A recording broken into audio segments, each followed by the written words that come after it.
Already EMI and AC இதுல JEE 2023ல question number 19 வரையும் முடிச்சிருக்கோம்.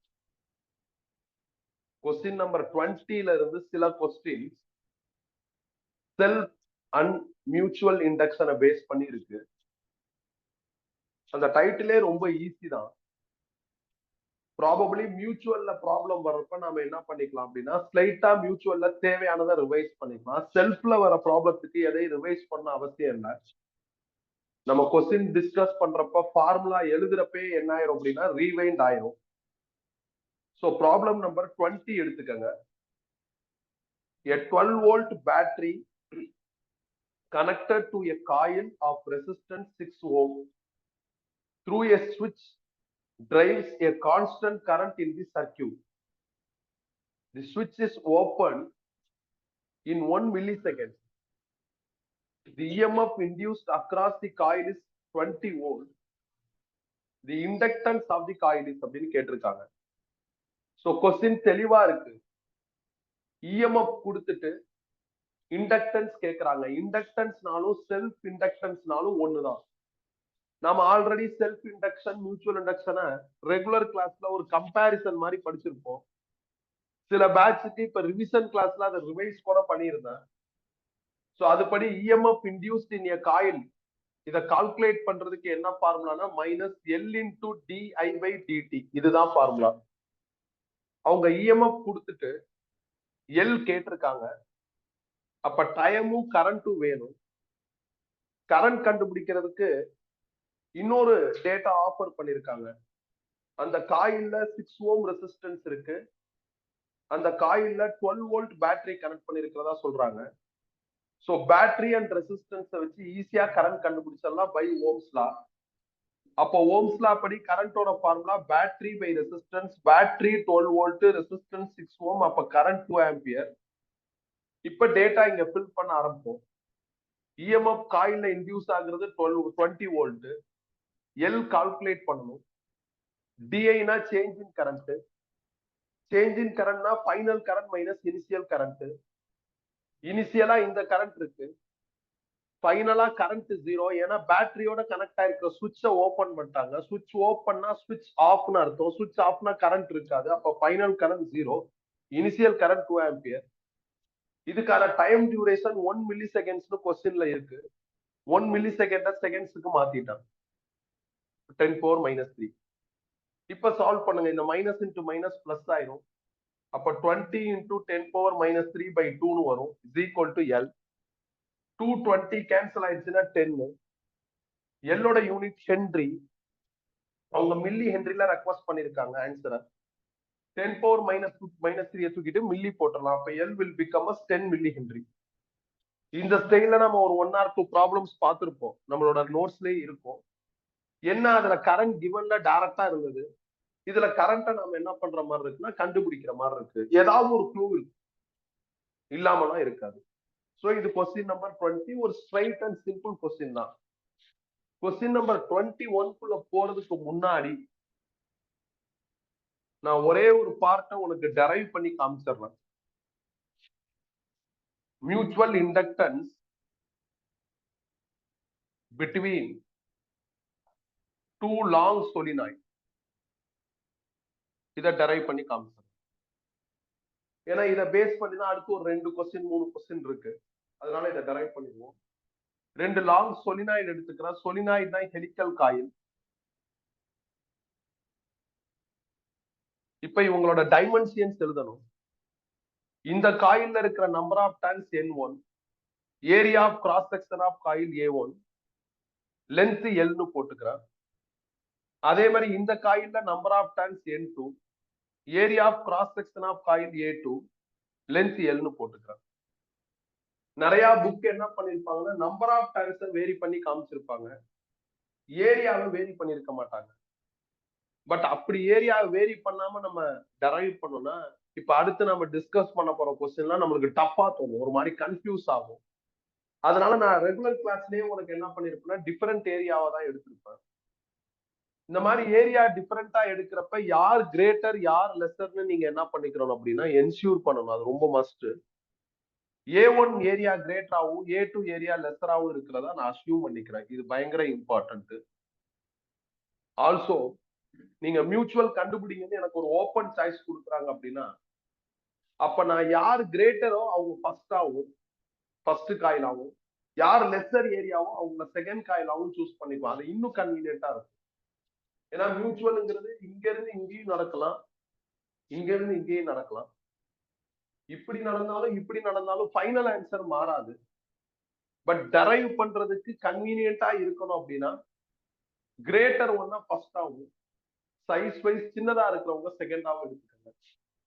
இந்த ஃபர்ஸ்ட் காயில நான் sum amount of current pass பண்றேன், அது I1. ஒரு காயில் வழியா கரண்ட் பாஸ் ஆச்சுன்னா அந்த காயில்ல ஃப்ளக்ஸ் ப்ரொடியூஸ் ஆகும், அது Ψ1. இதுல ப்ரொடியூஸ் ஆன ஃப்ளக்ஸ் இந்த இடத்துக்கு டிரான்ஸ்பர் ஆகும். செகண்ட் காயில்ல டிரான்ஸ்பர் ஆன ஃப்ளக்ஸ் வந்து Ψ2ன்னு எழுதுறான். ஃப்ரம் ஃபர்ஸ்ட் காயில் டிரான்ஸ்பர் ஆனதுனால Ψ21 எழுதுறான். இதுல ப்ரொடியூஸ் ஆன ஃப்ளக்ஸ் இதுல டிரான்ஸ்பர் ஆகுதா, அதான் மியூச்சுவல். அதே நேரத்துல இந்த கரண்ட்டை வேரி பண்ணா இந்த ஃப்ளக்ஸ் என்ன ஆகும், வேரி ஆகும். மியூச்சுவல் டிஸ்கஷன்ல இந்த ஃப்ளக்ஸ் வேரி ஆகுறதை இக்னோர் பண்ணிக்கிறான். இப்ப இங்க ஃப்ளக்ஸ் வேரி ஆச்சுன்னா இங்க டிரான்ஸ்பர் ஆகுற ஃப்ளக்ஸும் வேரி ஆகும். ஃபாரடேஸ் லா படி ஃப்ளக்ஸ் வேரி ஆயிடுச்சுன்னா உங்களுக்கு இஎம்எஃப் இன்டியூஸ் ஆகும். செகண்ட் காயில்ல இன்டியூஸ் ஆகுறதுனால அந்த E2ன்னு போட்டுக்கிறேன். எய்தர் இந்த E2 இல்ல E2 எப்படி வேணாலும் சிம்பிள் போட்டு. இப்ப அடுத்து என்ன, நான் ஃப்ளக்ஸ் பர் டான் கண்டுபிடிக்கணும். இங்க இருந்து ஆரம்பிக்கணும். ஃப்ளக்ஸ் பர் டான் கண்டுபிடிக்கிறதுக்கான ஃபார்முலா BA cos θ. இந்த மாதிரி டைட்டில்ல cos θவுக்கு கண்டிப்பா வேலை இருக்காது, அதனால அதை தூக்கிடலாம். இங்க ப்ரொடியூஸ் ஆயிருக்கிற ஃப்ளக்ஸுக்கு நான் எடுத்திருக்கிற சிம்பல் Ψ21. இது எத்தனை டான்ல ப்ரொடியூஸ் ஆகிற ஃப்ளக்ஸ்னா ஒரு டான்ல ப்ரொடியூஸ் ஆகிற ஃப்ளக்ஸ். அப்ப flux per turn Ψ21 is equal to, இது எத்தனை டான்ல இப்ப ப்ரொடியூஸ் ஆகுறது, ஒரு டான்ல. இதுல எத்தனை டான் இருக்குன்னா N2 டான் இருக்கு. அப்ப டோட்டல் ஃப்ளக்ஸ் ப்ரொடியூஸ்ட் எப்படி எழுதலாம், N2 into Ψ21 எழுதலாம், இஸ் ஈக்குவல் டு, இங்க ஃப்ளக்ஸ் ப்ரொடியூஸ் ஆகுறதுக்கு யார் காரணம்னா ஃபர்ஸ்ட் காயில்ல இருக்கிற மேக்னெட்டிக் ஃபீல்ட் தான் காரணம், அதனால B1 எழுதலாம். இங்க N2 டான்ஸ் போட்டிருக்கிறதுனால N2 வந்துடும்.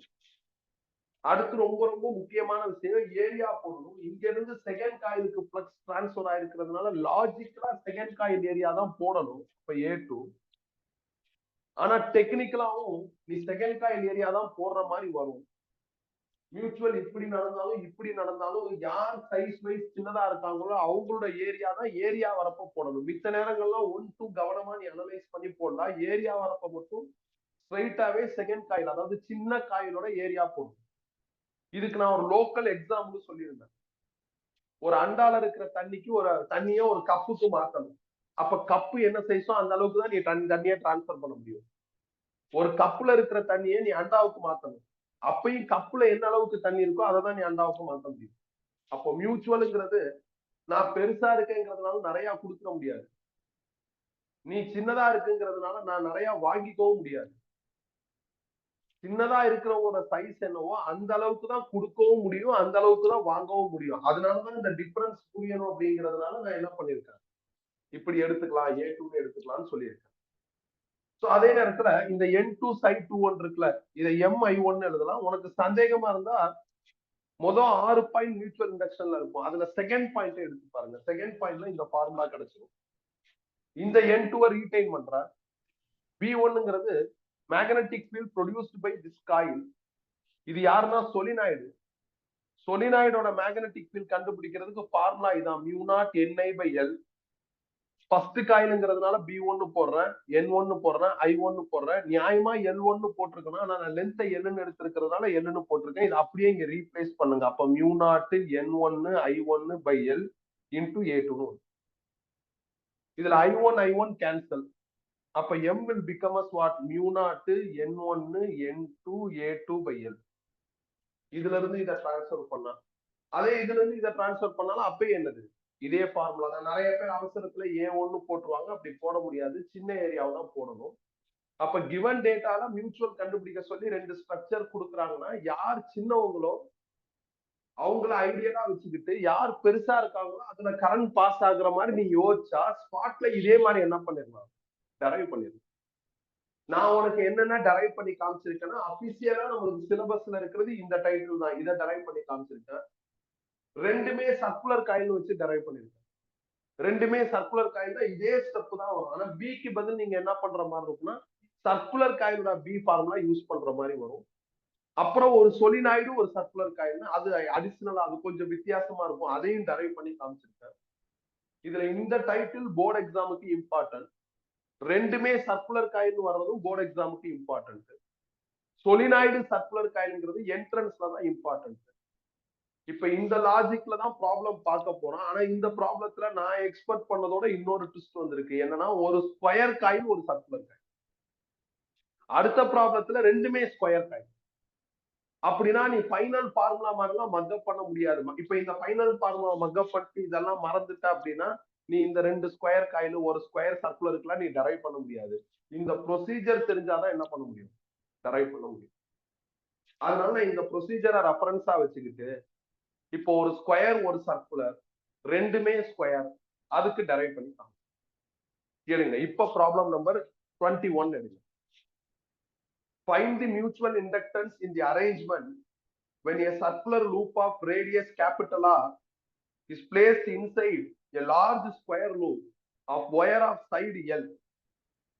Bracketல L is very greater than R. The loops are coplanar and the centers coincide அப்படிங்கிறாங்க. அதாவது இந்த மாதிரி ஒரு பெரிய ஸ்கொயர் லூப் கொடுத்திருக்காங்க. ஸ்கொயர் லூப்புக்குள்ள ஒரு சின்ன சர்க்குலர் காயில் இருக்கு. சர்க்குலர் காயிலோட ரேடியஸ் 6, ஸ்கொயர் லூப்போட சைடு லென்த் வந்து L. இப்ப மியூச்சுவல் இண்டக்டன்ஸ் கேட்டிருக்காங்க. நான் ஆல்ரெடி உனக்கு என்ன சொன்னேன், இந்த ஸ்டடியில யார் பெருசா இருக்காங்களோ அவங்களோட பாடியில கரண்ட் பாஸ் பண்ற மாதிரி இமேஜின் பண்ண அப்படின்னு சொல்லியிருக்கேன். அப்ப இந்த ஸ்கொயர் லூப்ல கரண்ட் பாஸ் ஆகுது, அது I1. அப்ப அதனால இதுல ஒரு ஃப்ளக்ஸ் கிடைக்கும், அது Ψ1. இங்க ப்ரொடியூஸ் ஆன ஃப்ளக்ஸ் இந்த காயிலுக்கு டிரான்ஸ்பர் ஆகும். காயில் தான் செகண்ட், அதனால அதை Ψ2ன்னு எழுதலாம். ஃப்ரம் ஃபர்ஸ்ட் காயில்ல இருந்து வரதுனால Ψ21 எழுதலாம். கரெக்ட் தானே? இந்த ஃப்ளக்ஸ் வேரியாக இந்த ஃப்ளக்ஸ் வேரி ஆகி இங்க என்ன ஆகும், இஎம்எஃப் இன்டியூஸ் ஆகும். சோ அப்ப நான் இங்க எப்படி பண்ணணும் அதே மாதிரி பண்ணிருக்கேன். இப்ப நான் என்ன பண்ணும், இங்க இருந்து ஃப்ளக்ஸ் பெர் டான் அங்க இருந்து கண்டுபிடிக்கணும், BA cos θ. இந்த மாதிரி ப்ராப்ளத்துல cos θவுக்கு வேலை இல்லை. இந்த காயில்ல சர்க்குலர் காயில்ல ப்ரொடியூஸ் ஆன ஃப்ளக்ஸ் வந்து Ψ21. இங்க இருக்கிற டானை நான் N2ன்னு எடுத்துக்கிறேன். அப்ப அதே மாதிரி இங்கேயும் என்ன பண்ணணும், N2 போட்டணும். சர்க்குலர் காயில்ல ஃப்ளக்ஸ் ப்ரொடியூஸ் ஆகுறதுக்கு யார் காரணம், ஸ்கொயர் காயிலோட மேக்னெட்டிக் ஃபீல்டு. ஸ்கொயர் காயில் தான் ஃபர்ஸ்ட் காயில், அதனால அந்த மேக்னெட்டிக் ஃபீல்ட B1 எடுக்கிறேன். அடுத்து என்ன, சர்க்குலர் காயிலோட ஏரியா போட்டோம். யார் சின்னவங்களோ அவங்களோட ஏரியா தானே போடணும். அப்ப சர்க்குலர் காயிலோட ஏரியாவை இப்போதைக்கு A2ன்னு இருக்கு. இந்த N2 Ψ21க்கு பதில் என்னன்னு எழுதலாம், MI1 எழுதலாம். இந்த N2 யாரு, சர்க்குலர் காயில்ல இருக்கிற number of turn. Number of turn கொடுக்கவே இல்லை, கொடுக்கலைன்னா 1ன்னு போட்டோம். A2க்கு பதில் என்ன பண்ணலாம், சர்க்குலர் காயிலோட ஏரியா போடலாம். சர்க்குலர் காயிலோட ஏரியா ஃபார்முலா πr². இப்ப எனக்கு என்ன வேணும்னா B1 வேணும். B1 யாருப்பா, ஸ்கொயர் காயில்னால ப்ரொடியூஸ் ஆகுற magnetic field at centre. Already மேக்னெட்டிசம்ல ஸ்கொயர், ட்ரையாங்கிள், ரெக்டாங்கிள் இதெல்லாம் எப்படி பண்றதுங்கிறத டிஸ்கஸ் பண்ணிருப்போம். டிஸ்கஸ் பண்ணி மேக்னெட்டிசம்ல மேக்னெட்டிக் ஃபீல்டுக்கு ஒரு டேபிள் ஒன்னு ரெடி பண்ணிருப்போம். நான் அந்த டேபிள் நடத்துறப்ப என்ன சொல்லியிருப்பேன்னா, மனப்பாடம் பண்ணாத, எல்லாத்தையும் அப்டைன் பண்ணு சொல்லியிருப்பேன். 2 கேஸுக்கு தவிர மித்த எல்லாத்தையும் அப்டைன் பண்ணி தான் காமிச்சிருப்பேன். நான் அப்டைன் பண்ணாத 2 கேஸ் நம்மளுக்கு அபிஷியலா சிலபஸ்ல கிடையாது, அதனால பண்ணிருக்க மாட்டேன். ஸ்கொயருக்கு நான் சொன்ன லாஜிக் போன மேக்னெட்டிசம் டிஸ்கஷன்ல கூட நம்மளுக்கு ட்ரையாங்கிள் வந்துச்சு. ஸ்கொயர் ட்ரையாங்கிளுக்கு ஒரே லாஜிக் தான். ஒரு சைடுக்கு நீ கண்டுபிடிச்சேன்னா என்ன பண்ணலாம், இன்டு 4 போட்டு இந்த ஆன்சர் எடுத்துடலாம். அப்ப நான் ஸ்கொயரோட ஒரு சைடுக்கு பண்ண போறேன். இந்த சைடு மட்டும் எடுத்துக்கிறேன். இதுல பாஸ் ஆகுற கரண்ட் I1. சென்டர் ஆஃப் ஸ்கொயர்ல மேக்னெட்டிக் ஃபீல்ட் வேணும். லாங் ஒயரோட லென்த் ஸ்பெசிஃபை ஆயிருக்கு. லாங் ஒயரோட லென்த் ஸ்பெசிஃபை ஆயிருந்ததுன்னா நான் உனக்கு ஆஃபர் பண்ண formula to calculate magnetic field at this point P or O is equal to μ0 I by 4 pi d into cos θ1 minus cos θ2. μ0 retain, ஐக்கு பதில் I1, 4 பை ரீடைன், இந்த formula படி டிங்கிறது ஒயருக்கும் test பாயிண்ட்டுக்கும் நடுவுல இருக்கிற கேப். இது ஒயர், இது test point. Test point ஸ்கொயரோட சென்டர்ல இருக்கிறதுனால இந்த கேப் டி எவ்வளவு இருக்கும் அப்படின்னா L/2 இருக்கும். அதை எழுதிட்டாரு. அடுத்து காஸ் θ1 வேணும். நான் உனக்கு இந்த கொஸ்டின் டெரைவ் பண்ணி காமிக்கிறப்ப θ1 தெளிவா மார்க் பண்ணி காமிச்சிருக்கேன். θ1 யாரு? ஒயரோட பிகினிங் டெஸ்ட் பாயிண்டோட கிரியேட் பண்ற இந்த ஆங்கிள். அப்ப இது 90 டிகிரி, இது மிடிலா போகுது. அப்படின்னா θ1 எவ்வளவு இருக்கும் அப்படின்னா 45 டிகிரியா இருக்கும். மைனஸ் காஸ் θ2 வேணும். ஒயரோட எண்டு டெஸ்ட் பாயிண்டோட கிரியேட் பண்ற இந்த ஆங்கிள் தான் என்னது? θ2. ஆனா இது 45ன்னு எனக்கு தெரியும். இது 45னா இது எவ்வளவு வந்துடும் அப்படின்னா 135 வந்துடும். அதனால காஸ் θ2 ஓட வேல்யூ என்ன அப்படின்னா காஸ் 135 வந்துடும். காஸ் 135ங்கிறது -1/√2. காஸ் 45ங்கிறது +1/√2. ஏற்கனவே இங்க ஒரு மைனஸ் இருக்கிறதுனால உங்களுக்கு என்ன ஆயிரும் அப்படின்னா 2/√2. இந்த 2ஐ மேல கொண்டு போயிருங்க. அப்ப μ0 I1 / 4πL × 2. இதை சால்வ் பண்ணா ஒரு 2/√2. 2 × 2 4 கேன்சல் ஆயிரும். இது ஒரு சைடுக்கு. இன்டு 4 போட்டா என்ன கிடைச்சிரும்? உனக்கு B1 கிடைச்சிரும். அப்ப B1க்கு பதில் 4 × இந்த டேட்டா எழுதுங்க. μ0 I1 / πL√2. இப்ப எதை கேன்சல் பண்ணலாம்? I1 கேன்சல் பண்ணிடலாம். பை கேன்சல் பண்ணிடலாம். அப்ப mutual inductance between square and circular coil என்ன அப்படின்னா 4 μ0 R² / L√2. 4 √2 எல்லாம் நீ மேனேஜ் பண்ணலாம். 4ஐ √2ஐ கேன்சல் பண்ணி 2√2 என்ன பண்ணலாம்? எழுதலாம். இதுதான் இதை நீ பார்த்துட்டு இதுக்குள்ள வந்தா ஈஸி. நான் இப்ப நோட்ஸ்ல சொல்யூஷன் இதை மட்டும் தான் எழுதியிருப்பேன். அதெல்லாம் ரெஃபரன்ஸ் எல்லாம் எழுதியிருக்க மாட்டேன். ஆனா அந்த ப்ரொசீஜர் தெரிஞ்சாதான் இது எப்படி இருக்கும், கம்ஃபர்டபுளா இருக்கும். ஓகே தானே? கிளியர் தானே? அவ்வளவுதான். அடுத்து question number 22. A small square loop of wire of side L is placed inside a large square loop of wire capital L. L is very greater than L. Both loops are coplanar and their centers coincide at point O as shown in figure. The mutual inductance of the system is அப்படின்னு கேட்டிருக்காங்க. இப்ப இதுல ரெண்டுமே லூப்புப்பா. ஒன்னு சின்ன loop, இன்னொன்னு பெரிய loop. பெரிய லூப்போட சைட் லென்த் வந்து கேபிட்டல் L. சின்ன லூப்புக்கு என்ன சொல்லியிருக்காங்க அப்படின்னா ஸ்மால் எல்னு சொல்லியிருக்காங்க. இன்ஃபர்மேஷன் படி தெளிவா இருக்கு. என்ன தெளிவா இருக்கு? Capital L is very greater than small L. இப்ப இதுக்கு மியூச்சுவல் இண்டக்டன்ஸ் கேட்டிருக்காங்க. எப்படி டீல் பண்ணலாம்? இந்த பாயிண்ட்ல மியூச்சுவல் என்னவா இருக்கும் அப்படின்னு கேட்டிருக்காங்க. செம ஈஸி. எது பெருசோ அதுல கரண்டா பாஸ் பண்ணுங்க. அப்ப நம்மளுக்கு என்ன ஆகும்? ஃப்ளக்ஸ் ப்ரொடியூஸ் ஆகும். அது ψ1. இந்த ஃப்ளக்ஸ் செகண்ட் லூப்புக்கு டிரான்ஸ்ஃபர் ஆகும். செகண்ட் லூப்போட டிரான்ஸ்ஃபர் ஆகுற ஃப்ளக்ஸ் ψ2 ஃப்ரம் ஃபர்ஸ்ட் டிரான்ஸ்ஃபர் ஆகுறதுனால அதை என்ன பண்றாங்க? ψ2 வந்து எழுதுறாங்க. இப்ப இது வேரியாக இந்த ஃப்ளக்ஸ் வேரி ஆகும். இந்த ஃப்ளக்ஸ் வேரி ஆச்சுன்னா டிரான்ஸ்ஃபர் ஆன ஃப்ளக்ஸ் வேரி ஆகி இங்க உங்களுக்கு என்ன ஆகும்னா EMF இன்டியூஸ் ஆகும். இதான் மியூச்சுவல். இப்ப நாம என்ன பண்ணணும்? மியூச்சுவல் இண்டக்டன்ஸ் M கால்குலேட் பண்ணணும். இங்க இருந்து ஆரம்பிங்க. Flux per turn VA cos θ. இதுல cos θவுக்கு வேலை எல்லாம் விட்டுட்டேன். செகண்ட் காயில்ல ப்ரொடியூஸ் ஆகுற ஃப்ளக்ஸ் ψ21 ஒரு டானுக்கு. நான் இதுல N2 டான் இருக்கிறதா அசியூம் பண்ணிட்டா இன்டு N2ன்னு போட்டுறணும். அப்ப இங்கேயும் என்ன பண்ணணும்? N2 போடணும். செகண்ட் காயிலுக்கு ஃப்ளக்ஸ் ப்ரொடியூஸ் ஆகுறதுக்கு முக்கியமான காரணமே யார் அப்படின்னா ஃபர்ஸ்ட் காயில்ல இருக்கிற மேக்னெட்டிக் ஃபீல்ட். அதை B1 எழுதுறேன். ஏரியாவுக்கு பதில் சின்னவங்களோட ஏரியா போட்டுருவோம். இப்ப இங்க யார் சின்னவங்கன்னா செகண்ட் காயில் தான் சின்னவங்க. அப்ப அவங்களோட ஏரியாவை A2ன்னு போட்டுக்கிறேன். இதை நான் எப்படி ரீப்ளேஸ் பண்ணலாம் அப்படின்னா MI1 எழுதலாம். Number of turns of the square loop கொடுக்கல அப்படின்னா 1ன்னு எடுத்துக்கலாம். அடுத்து B1 வேணும். B1ங்கிறது யாருப்பா? Magnetic field of first square loop. அதை நான் ஆல்ரெடி ரெடி பண்ணிட்டேன் போன கொஸ்டின்ல. அதை அப்படியே பயன்படுத்திக்கிறேன். நோட்ஸ்ல இது அப்படியே ஸ்ட்ரைட்டா யூஸ் பண்ணிருப்பேன். திருப்பி டெரைவ் பண்ணிருக்க மாட்டேன். இது ஒரு சைடுக்கு இன்டு 4 போட்டா உனக்கு ஆன்சர் கிடைச்சிடும். அப்போ 4 μ0 I1 / πL√2. A2ங்கிறது யாருன்னா சின்ன ஸ்கொயரோட ஏரியா. சின்ன ஸ்கொயரோட லென்த் என்னன்னா சைடு லென்த் L. ஸ்கொயரோட ஏரியா ஃபார்முலா என்ன அப்படின்னா சைட் ஸ்கொயர். இப்ப நீங்க I1 கேன்சல் பண்ணிக்கலாம். 4ஐயும் √2ஐயும் கேன்சல் பண்ணா உங்களுக்கு 2√2 வந்துடும். அப்ப 2√2 μ0 L square divide by pi Lன்னு வந்துடும். இதான் அவ்வளவுதான். இதே மாதிரி அவங்க ட்ரையாங்கிள் சர்க்கிள் கொடுக்கலாம், என்ன வேணாலும் கொடுக்கலாம். ஏன்னா நம்ம magnetic field of different structure பண்ணிருக்கோம். Circle, semi circle, quarter circle, long wire, square, triangle, rectangle, 2 wire பேரலா இருக்கிறது அப்படின்னு எல்லாத்துக்குமே நம்ம என்ன பண்ணிருக்கோம்னா பயோட்-சாவர்ட் லாவுக்கு கீழே மேக்னெட்டிக் ஃபீல்ட் டெவலப் பண்ணிருக்கோம். அதை வச்சு ஈஸியா என்ன பண்ணிடலாம். ஸோ கொஸ்டின் நம்பர் 23 எடுங்க. 21, 22 ரெண்டுமே ஸ்கொயர் லூப் பேஸ்டு கான்செப்ட். ரெண்டும் ஒரே மாதிரி தான் இருக்கு. Question number 23.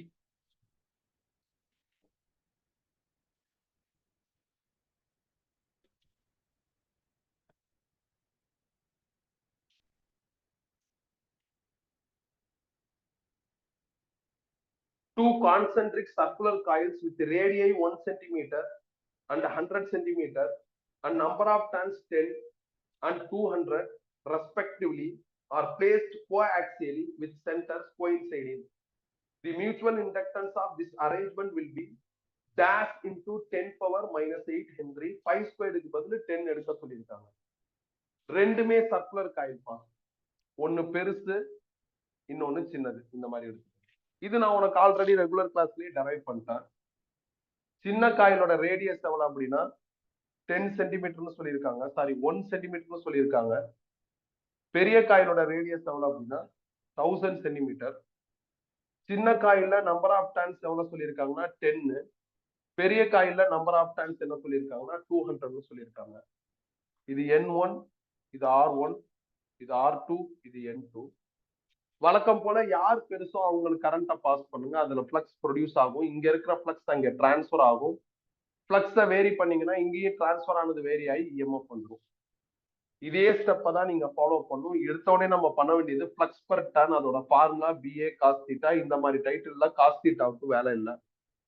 ஸோ இப்போ நான் இங்க எழுத வேண்டிய ஃப்ளக்ஸ் யாருதுன்னா Ψ21. இது வந்து செகண்ட் காயில்ல இருக்கிற flux for single coil, single turn. இதுல N2 டர்ன் இருக்கிறதுனால இன்டூ N2ன்னு போடுறேன். இங்கிட்டு N2 போட்டா இங்கிட்டு N2 போடணும். Bங்கிறது யார் அப்படின்னா ஃபர்ஸ்ட் காயில்னால ப்ரொடியூஸ் ஆகுற மேக்னெட்டிக் ஃபீல்ட், அதை B1 எழுதுறேன். ஏரியாவுக்கு பதில் சைஸ் வைஸ் சின்னதா இருக்கிறவங்களோட ஏரியா எழுதணும். சைஸ் வைஸ் சின்னதா இருக்கிறவங்க யாருப்பா? Second coil. அப்ப A2 நீங்க போடணும்.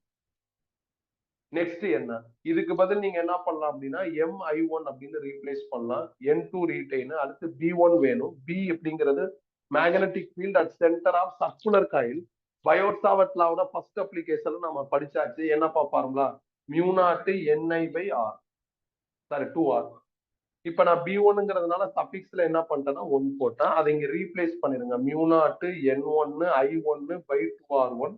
A2க்கு பதில் πR2 ஸ்கொயர் எழுதிட்டேன். செகண்ட் காயிலோட ஏரியா போட்டேன். சர்க்குலர் காயிலுங்கிறதுனால சர்க்கிளோட ஏரியா ஃபார்முலா. இப்போதைக்கு எனக்கு I1 கேன்சல் ஆயிரும். ஃப்ரம் திஸ் M கண்டுபிடிச்சா எனக்கு என்ன ஆகுதுன்னா μ0 N1 N2 πR2 squared by 2R1 வரும். μ0ஓட வேல்யூ 4π into 10⁻⁻7. N1 வந்து 200, N2 வந்து 10, பை ரீடைன். R2 வந்து எவ்வளவு சொல்லியிருக்காங்க? 1 சென்டிமீட்டர். அதை மீட்டர் ஸ்கொயர்டா மாத்தணும். 1 சென்டிமீட்டர் மீட்டரா மாத்திட்டா R2 ஸ்கொயர்ங்கிறதுனால 4 ஸ்கொயர். 2 into R1 வந்து எவ்வளவு சொல்லியிருக்காங்கன்னா 1000 சென்டிமீட்டர். அதே மீட்டரா மாத்திட்டேன். சால்வ் பண்ண ஆன்சர் வந்துடும். இப்ப நான் இதுக்கான சொல்யூஷன்ல இந்த ஃபார்முலாவை ஸ்ட்ரைட்டா தான் எழுதியிருப்பேன். டெரைவ் பண்ணிருக்க மாட்டேன். இந்த மாதிரி டெரைவ் பண்ணி காமிச்சிருக்க மாட்டேன். ரீசன் என்னன்னா இது ஆல்ரெடி நம்ம ரெகுலர் கிளாஸ்ல என்ன பண்ணியாச்சு, டெரைவ் பண்ணியாச்சு. ஓகேவா? நம்ம அப்ப எல்லாத்துக்குமே ரெடியா இருக்கணும். அவங்க கிரியேட்டிவா போனாங்கன்னா நம்மளால ஒர்க் அவுட் பண்ண முடியும். ஏன்னா நம்ம எல்லாத்தையும் என்ன பண்ணிருக்கோம், ப்ராப்பரா படிச்சிருக்கோம். எதையும் மக்கப் பண்ணல. அதனாலதான் நான் மேனடிசம்லயே அந்த டேபிளை வந்து ரெடி பண்ண சொல்லியிருப்பேன். டேபிளை மக்கப் பண்ண வேணாம்னு தான் சொல்லியிருப்பேன். ஏன் அப்படின்னா அப்படி ரெடி பண்ணாதான் இந்த மாதிரி கேள்வி வரப்ப நம்மளுக்கு எப்படி இருக்கும், கொஞ்சம் ஈஸியா இருக்கிற மாதிரி இருக்கும். ப்ரொசீஜர் நல்லா ஞாபகம் வச்சிருக்கேன். நான் ரெகுலருமே மியூச்சுவல் இதை நடத்துறப்ப என்ன பண்ணிருப்பேன்னா செல்ஃபை வச்சுக்கிட்டே தான் நடத்திருப்பேன். அதே மாதிரி இதை வச்சுக்கிட்டு தான் இதெல்லாம் டெரைவ் பண்ணிருப்பேன். இதை அழிச்சிருக்கவே மாட்டேன். அந்த மாதிரிதான் பண்ணிருப்பேன். இதுல அடுத்த question.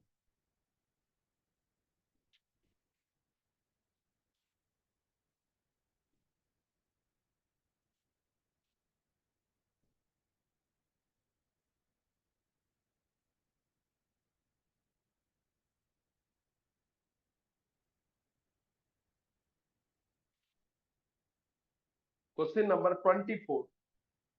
The coil has an inductance of 2 Henry and resistance of 4 ohm. A 10 volt is applied across the coil. The energy stored in the magnetic field after the current has built up to its equilibrium value will be dash into 10 power minus 2 joule. ரொம்ப simple. காயிலுங்கிற இண்டக்டார்ல store ஆகிற energy கேட்டிருக்காங்க. நம்மள்ட்ட formula இருக்கு. Energy stored in an இண்டக்டார் என்ன formula? 1/2 Li². 1/2 பிரச்சனை இல்ல. L அவங்க ரெடிமேடா கொடுத்துட்டாங்க 2 ஹென்றி. ஐ மட்டும் கண்டுபிடிக்கணும். ஐ எப்படி கண்டுபிடிக்கிறது? அதான் ரெசிஸ்டன்ஸ் பேட்டரி இருக்கு, சேச்சுரேஷன் வேல்யூ அப்படின்ட்டாங்க. அப்படின்னா extreme current or maximum current கண்டுபிடிக்க வேண்டியதுதான். ஸோ அப்ப கரண்டோட ஃபார்முலா ஓம்ஸ் லா படி V/R. V எவ்வளவு சொல்லியிருக்காங்கன்னா 10, R எவ்வளவு சொல்லியிருக்காங்கன்னா 4. அப்ப 10/4ங்கிறது 2.5. அப்ப 2.5 ஹோல் ஸ்கொயர்னு வந்துடும். 2 கேன்சல்னா 6.25 ஜூல்னு வரும். அதுக்கப்புறம் அவங்க ரெக்வஸ்ட் பண்ணிருக்கிற மில்லி ஜூல்லையோ இல்ல மைக்ரோ ஜூல்லையோ எதுல வேணுமோ அதுல என்ன பண்ணிக்கலாம் கண்டுபிடிச்சிக்கலாம். அவ்வளவுதான். இதுதான் என்னது 24க்கான ஆன்சர். கிளியர் தானே? ஸ்ட்ரைட் ப்ராப்ளம் தான். இப்ப இன்னைக்கு கிளாஸ்லயே ஃபர்ஸ்ட் ப்ராப்ளத்துல கூட கரண்ட் நாம இப்படிதான் கண்டுபிடிச்சோம். அப்ப இந்த கொஸ்டின் செட்டர் யாரோ ஒரு ஆள் தான் இருப்பாரு. அவர் என்ன பண்ணிருக்காரு? கரண்ட்டை கண்டுபிடிக்கிறதுக்கு இந்த ஸ்கீம் எடுத்திருக்காரு. ஓகே தானே? இது மாதிரி ஒரு கொஸ்டின் செட் இருக்கும், ஒரு மைண்ட் செட் இருக்கும். அது அப்படியே என்ன பண்ணுவாங்க, அந்த மைண்ட் செட் அப்படியே ரிஃப்ளெக்ட் ஆகும். அந்த மாதிரிதான் இருக்கும். ஸோ ரெண்டுலயுமே ஒரே விஷயம் தான் நடந்திருக்கு. இதுல பாருங்க, இது இப்ப இந்த வருஷம் இருக்கா, இன்னொரு வருஷத்துல இருக்கிற கொஸ்டின் பேப்பர்ல இப்படி இருக்காது. அப்ப செட் பண்ண கொஸ்டின் செட்டர் அவர் ஒரு ஸ்டைல என்ன பண்ணிருப்பாங்க, செட் பண்ணிருப்பாரு. இது பிசிக்ஸ்ல மட்டும் தான் நடக்கும். சரி, 25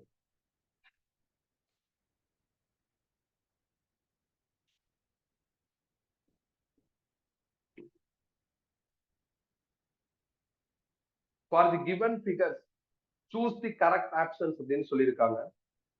2 டயக்ராம் கொடுத்திருக்காங்க. ஒரு இதுல வெறும் ரெசிஸ்டார் மட்டும்தான் இருக்கு, ஒரு இதுல ரெசிஸ்டார், இண்டக்டார், கெப்பாசிட்டி எல்லாமே இருக்கு. ஆர்எம்எஸ் கரண்ட் ஆப்ஷன் ஏல என்ன இருக்குன்னா, RMS current in circuit figure 2 can never be larger then 1 அப்படின்னு சொல்லியிருக்காங்க. இந்த மாதிரிதான் ஏதோ சம்திங்லாம் ஆப்ஷன்ஸ்ல இருக்கு. சோ இதை வச்சு நான் ஒரு முடிவுக்கு வரேன். என்ன முடிவு அப்படின்னா, 2 சர்க்யூட்லயே ஐஆர்எம்எஸ் கண்டுபிடிப்போம். கண்டுபிடிச்சு நம்ம என்ன பண்ணலாம், எந்த ஆப்ஷன் பெஸ்ட் அப்படிங்கறத யோசிக்க ஆரம்பிக்கலாம். அப்ப ஃபர்ஸ்ட் சர்க்யூட் வரைஞ்சிட்டான். பொதுவா இந்த மாதிரி ஒரு வோல்டேஜ் ஸ்பெசிபிக்கா நம்பரா கொடுத்தாங்கன்னா அது டிஃபால்ட்டா எதை மீன் பண்ணும் அப்படின்னா ஆர்எம்எஸ் தான் மீன் பண்ணும். ரெகுலர் கிளாஸ்லயே சொல்லியிருக்காரு. ரெசிஸ்டன்ஸ் எவ்வளவு சொல்லியிருக்காங்கன்னா 40 ஓம்ஸ். ஐஆர்எம்எஸ் கண்டுபிடிக்கணும்.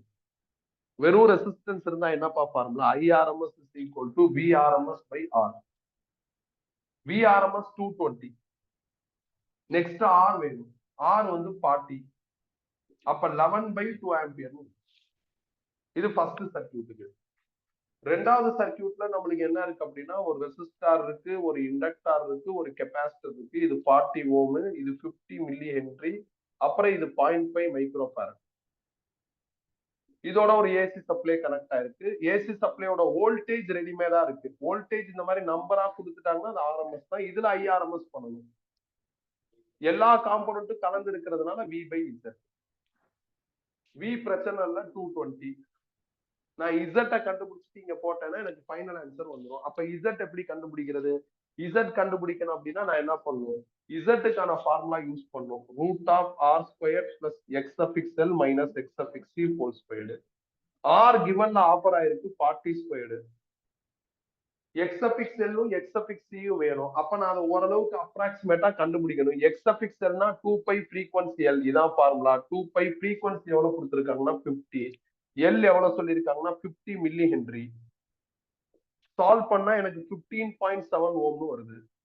X∗C னா 1/2π ஃப்ரீக்வன்சி C. 1/2π ஃப்ரீக்வன்சி எவ்வளவு அப்படின்னா 50 ஹெர்ட்ஸ். C எவ்வளவு கொடுத்திருக்காங்கன்னா 0.5 மைக்ரோ ஃபாரட். சால்வ் பண்ணா எனக்கு எவ்வளவு வருதுன்னா 6369.4 ஓம்னு வருது. நீ எல்லாம் அப்ராக்சிமேட்டா பண்ணிக்கிட்டா போதும். அப்ப இந்த இடத்துல எவ்வளவு வருது? 15.7. இந்த இடத்துல எவ்வளவு வருதுன்னா 636.65.4 ஹோல் ஸ்கொயர் வருது. இதை நான் கால்குலேட்டர்ல போட்டு தான் சால்வ் பண்ணேன். எனக்கு எவ்வளவு வருதுன்னா 6353.8 ஓம்னு வருது. இதை இங்க போடலாம். 6353.8 ஓம். கரண்ட் எனக்கு எவ்வளவு வருதுன்னா 0.0346 ஆம்பியர்னு வருது. நீ இந்த அளவுக்கு கால்குலேட் பண்ண வேண்டிய அவசியம் இல்லை. இதை பார்த்தாவே உனக்கு தெரிஞ்சிடும் பெரிய நம்பர்ன்ட்டு.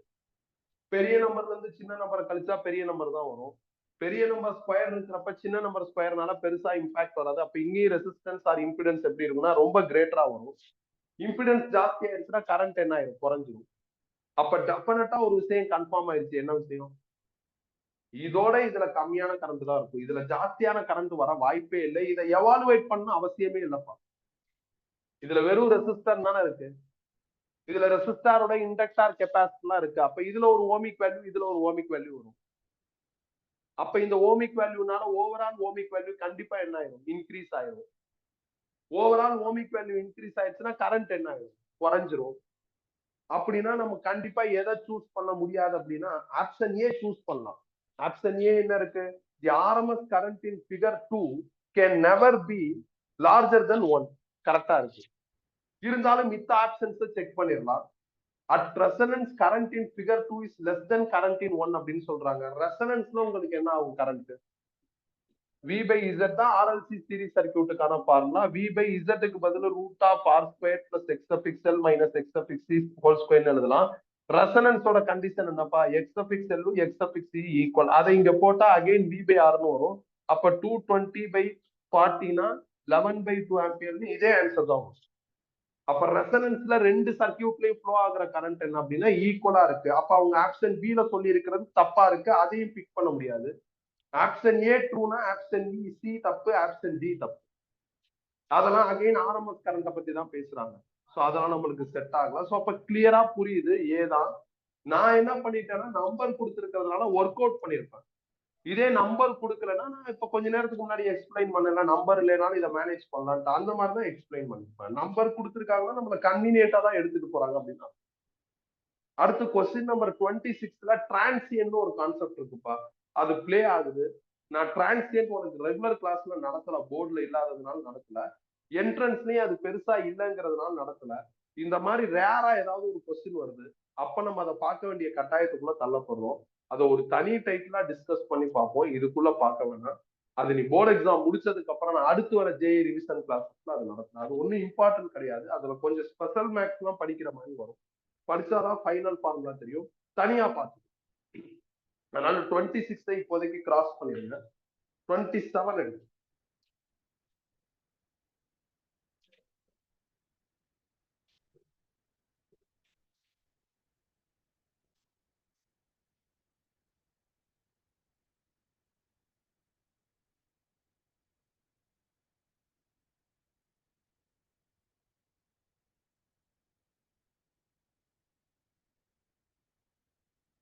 In the circuit shown in figure, the ratio of quality factor and bandwidth அப்படின்னு கேட்டிருக்காங்க. கவனி, பேண்ட்வித்தோட ஃபார்முலா என்ன அப்படின்னா resonant frequency omega divided by quality factor. இந்த ஃபார்முலா நம்மளுக்கு சிலபஸ்ல கிடையாது. ஆனா வேற வழியில இந்த மாதிரி கேள்வி வரப்ப இந்த மாதிரி எக்ஸ்ட்ரா ஃபார்முலாவை நம்ம ஞாபகம் வச்சுக்கணும். அவங்க ratio of quality factor and bandwidth கேட்டிருக்காங்க. அப்ப குவாலிட்டி ஃபேக்டர் பை பேண்ட்வித் கண்டுபிடிக்கணும். குவாலிட்டி ஃபேக்டரை Qனே எழுதுனா பேண்ட்வித்துக்கு பதில் ஒமேகா R பை Q மேல போயிடும். Qவோட ஃபார்முலா என்ன அப்படின்னா 1/R into root of L by C. இங்க Q ஸ்கொயர்னு இருக்கிறதுனால உங்களுக்கு என்ன ஆயிரும்னா 1/R squared into L by C. Resonant frequency omega ஆரோட ஃபார்முலா 1/ரூட் ஆஃப் LC. Fன்னு வந்தாதான் 1/2 ரூட் ஆஃப் LCன்னு வரும். ஒமேகானா ஆங்குலர் ஃப்ரீக்வன்சி இந்த மாதிரி வரும். ஸோ ஒமேகா ஆர் கீழே இருக்கு, அப்ப அது இன்வெர்ஸ் ஆயிரு, இங்க ரூட் ஆஃப் LC.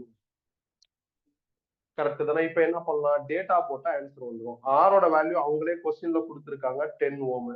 எல் எவ்வளவு சொல்லியிருக்காங்க அப்படின்னா 3 ஹென்ரி. சி எவ்வளவு சொல்லியிருக்காங்க அப்படின்னா 27 micro ஃபாரடு.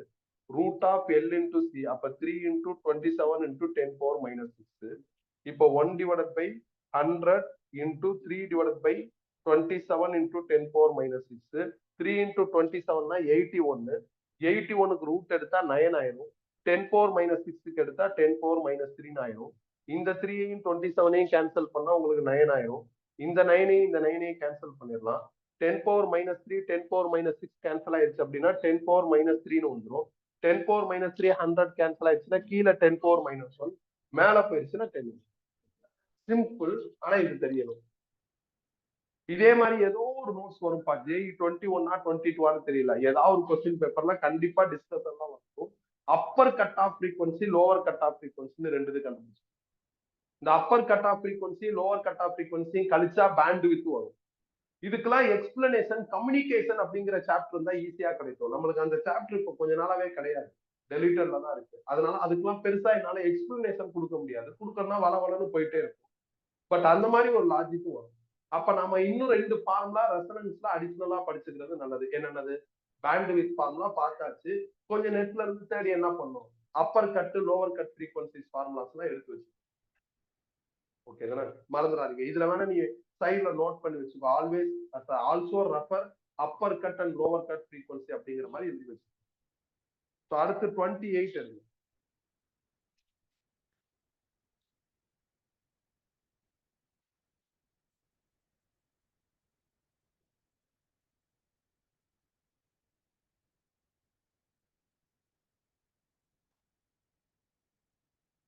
Three identical resistors with resistance R is equal to 12 ohm and two identical inductors with self-inductance L is equal to 5 millihenry are connected to an ideal battery with EMF of 12 volt as shown in figure. The current through battery long after the switch has been closed will be அப்படின்னு கேட்டிருக்காங்க. அவங்க ஒரு diagram கொடுத்திருக்காங்க, அதை first வரைஞ்சிடுறாங்க. இந்த டயக்ராம்ல 3 resistor இருக்கு, எல்லாமே identical. அது இல்லாம 2 இண்டக்டார் இருக்கு, அதுவும் ஐடென்டிக்கல். இதோட ஒரு பேட்டரி கனெக்ட் ஆயிருக்கு. ஸ்விட்ச் க்ளோஸ் ஆகி ரொம்ப நேரம் ஆயிடுச்சு அப்படின்ட்டாங்க. இப்ப நல்லா ஞாபகம் வச்சுக்கோங்க, பேட்டரி இருக்கு. பேட்டரி இருந்தா அந்த சர்க்கியூட்டை அனாலிசிஸ் பண்றது தனி ட்ராக். சப்போஸ் இதே இந்த இடத்துல ஏசி சப்ளை இருந்ததுன்னா அப்ப அனாலிசிஸ் பண்றது தனி ட்ராக். அப்பதான் impedance, inductive reactance, capacitive reactance அப்படியெல்லாம் வரும். நான் இந்த மாதிரி ப்ராப்ளம் உனக்கு டிஸ்கஸ் பண்ணிருக்கேன். தனியா இதுக்கு ஒரு நோட்ஸே கொடுத்துருக்கேன். இதோட பேக் சைட்ல தான் டிரான்சியன்ட் வரும். டிரான்சியன்ட்டை இக்னோர் பண்ணிருப்பேன். இதுல ஒரு 4 ப்ராப்ளம் நடத்திருப்பேன். சிம்பிள் க்ளூ தான். ஸ்விட்ச் இப்பதான் க்ளோஸ் பண்ணிருக்க அப்படின்னா இண்டக்டார்ல கரண்டே வராது. அப்ப நீ அழிச்சிடலாம் இண்டக்டார். ஸ்விட்ச் க்ளோஸ் ஆகி ரொம்ப நேரம் ஆயிடுச்சு அப்படின்னா இண்டக்டார் ஒரு ஒயர் மாதிரி பிஹேவ் பண்ணும். அப்ப இதை ஒயர் மாதிரி மாத்தி, அப்படி மாத்திட்டா இப்ப 3 ரெசிஸ்டார் எப்படி இருக்கு? பேரலா இருக்கு. பேரலல்ல ஈக்குவலன்ட் கண்டுபிடிக்கிறதுக்கான formula 1/R1 + 1/R2 + 1/R3. Solve பண்ணா 3/R வரும். இதுல இருந்து RP கண்டுபிடிச்சா R/3 வரும். அவங்க R 12 ஓம்னு சொல்லியிருக்காங்க. அப்ப 12/3 = 4 ஓம். இப்ப நீங்க கரண்ட் டெலிவர்டு ஃப்ரம் பேட்டரி கண்டுபிடிக்கலாம். கரண்டோட formula battery by resistance. Battery 12 volt, resistance 4னா 3 ஆம்பியர் வரும். இது செம ஈஸி. இதே இந்த இடத்துல ஏசி சப்ளை இருந்தா இது பயங்கர கஷ்டமான கொஸ்டின். ஏன்னா ஏசில நம்ம பேரலல் எதுவும் டிஸ்கஸ் பண்ணோம். டிசியா இருந்ததுன்னா பயங்கர ஈஸி. நான் நடத்திருக்கேன் உனக்கு. டிசி சப்ளை, ரெசிஸ்டார், கெபாசிட்டர், அந்த மாதிரி ப்ராப்ளம் கரண்ட் எலக்ட்ரிசிட்டிலே நடத்திட்டான். DC supply, inductor and resistor, அந்த மாதிரி ப்ராப்ளம் ஆல்டர்னேட்டிங் கரண்ட் டிஸ்கஷன்லாம் முடிச்சுட்டு தனியா ஒரு நோட்ஸ்ல இருக்கும். இதெல்லாம் எப்படி சால்வ் பண்றது, எங்கெங்க படிச்சிருக்கோங்கிறது ஒரு டேபிள் பண்ணிருப்போம். Behaviour of R, RL, RC with DC supply அப்படின்னு ஒரு டேபிளும் இருக்கும். வெரிஃபை பண்ணி பார்த்துப்போம். பயங்கர ஈஸி, போட்ட விட்டுறக்கூடாது. பொதுவா ஆல்டர்னேட்டிங் கரண்ட் ஒண்ணுமே கிடையாது. இண்டக்டார், கெபாசிட்டர் வருதுனாவே டிசி சப்ளையா ஏசி சப்ளையான்னு பார்த்துட்டே இருக்கும். ஏசினா ஆல்டர்னேட்டிங் கரண்ட்ல இருக்கிற ஃபார்முலா வச்சு டீல் பண்ற மாதிரி வரும். டிசினா நீ என்ன பண்ணும், கேர்ஃபுல்லா இருக்கும். ஓகேவா? கேர்ஃபுல்னா இதான். இனிஷியலா இப்பதான் சுவிட்ச் க்ளோஸ் ஆயிருக்கு, டைம் 0ன்னு சொன்னாங்கன்னா இண்டக்டார் அதுகிட்ட இருக்கிற ரெசிடுவல் ஃப்ளக்ஸை வச்சு கரண்ட் அப்போஸ் பண்ணும். அப்ப இண்டக்டார் வழியா கரண்டே பாஸ் ஆகாது. அப்ப அழிச்சிடும். நம்மளுக்கு சப்போஸ் லாங் டைம் ஆயிடுச்சு, இன்ஃபினைட் டைம் ஆயிடுச்சுன்னு சொல்லிட்டாங்கன்னா அப்ப இண்டக்டார் ஃபுல் கரண்ட்டை பாஸ் பண்ணும். ஃபுல் கரண்ட்டை பாஸ் பண்ற கேரக்டர் யாருன்னா ஒயர். அதனால இண்டக்டாரை அழிச்சிட்டு ஒயர் போடலாம். இண்டக்டாரை ஃபுல்லா அழிச்சா அந்த ஆமே காலி ஆயிடும். இண்டக்டார் அழிச்சிட்டு ஒயர் போடுறப்ப வேற லாஜிக் வரும். ரெண்டுக்கும் வித்தியாசம் இருக்கு. ரெஃபர் பண்ணி பார்த்துக்கோ. நான் ஆல்ரெடி நிறைய நடத்திருக்கேன், ரெஃபர் பண்ணி பார்த்துக்கோ. அடுத்து 29 இருக்கு.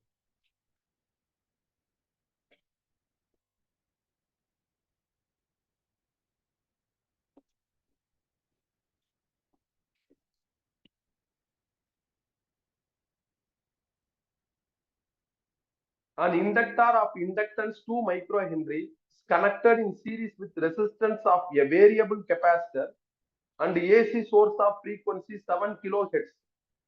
The value of capacitance for which maximum current is drawn into the circuit is 1 by x farad, where the value of x is அப்படின்னு கேட்டிருக்காங்க. பைக்கு பதில் 22/7 எடுத்துக்க சொல்லியிருக்காங்க. இண்டக்டார் வேல்யூ கொடுத்துட்டு கெப்பாசிட்டர் வேல்யூ கேட்டிருக்காங்க. சர்க்கியூட்ல மேக்சிமம் கரண்ட் ஃப்ளோ ஆகுதுன்னு சொல்றாங்க. Maximum current circuit, maximum power சர்க்கியூட்னா அது ரெசனன்ஸ் சர்க்கியூட். ரெசனன்ஸ்ல இண்டக்டிவ் ரியாக்டன்ஸும் கெப்பாசிட்டிவ் ரியாக்டன்ஸும் equal.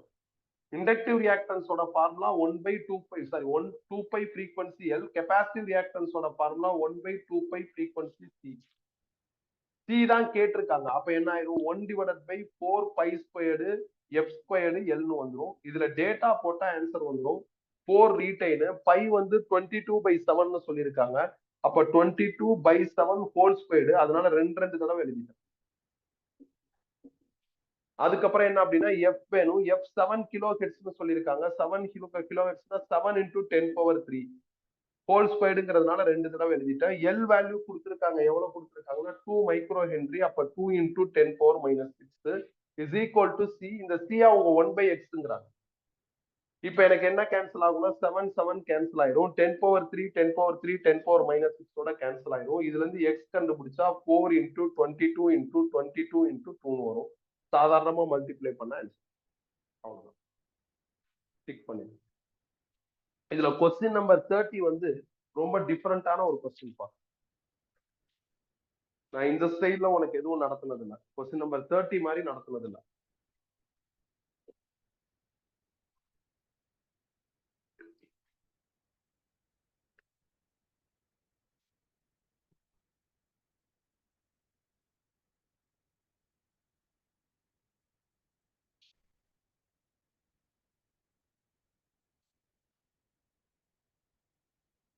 As per given figure, if di/dt is equal to -1 ampere per second, then the value of VAB at this instant will be dash volt. அதாவது ஒரு circuit கொடுத்திருக்காங்க. அதுல ஒரு ரெசிஸ்டன்ஸ் இருக்கு 12 ohm. Flow ஆகிற current 2 ampere. Inductor value 6 henry. அப்புறம் ஒரு battery இருக்கு, அதோட வேல்யூ 12 வோல்ட். இந்த பாயிண்ட பிங்கிறாங்க, இந்த பாயிண்ட ஏன்னு சொல்றாங்க. VAB ரெக்வெஸ்ட் பண்ணிருக்காங்க. VABனா VA மைனஸ் VB கால்குலேட் பண்ணணும்.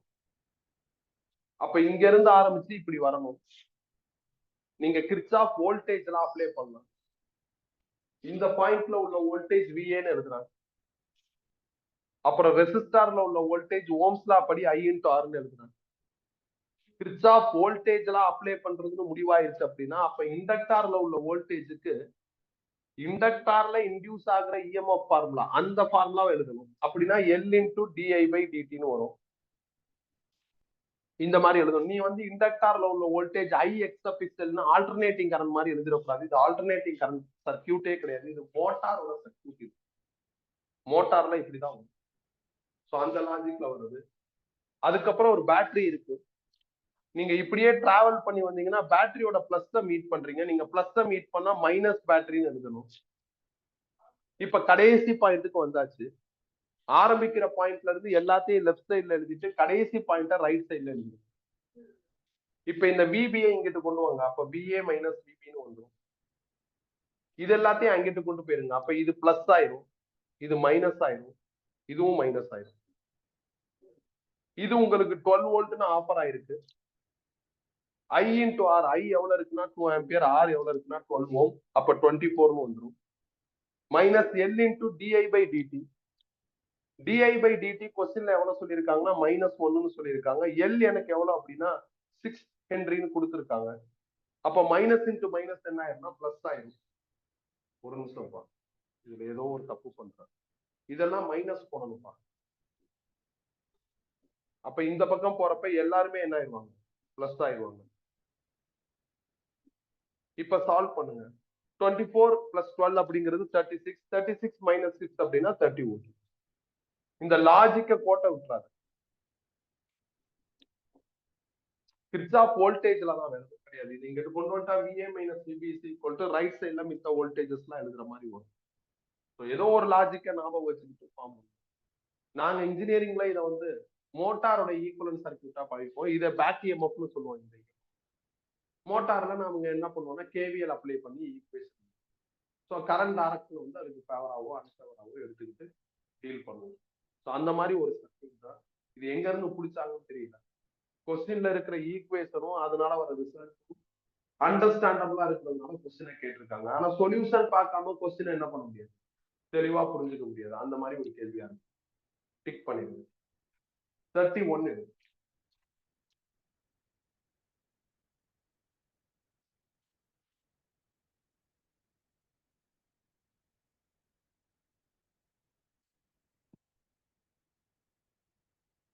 A capacitor of capacitance 150 microfarad is connected to an alternating source of EMF given by E is equal to 36 sin 120 pi t volt.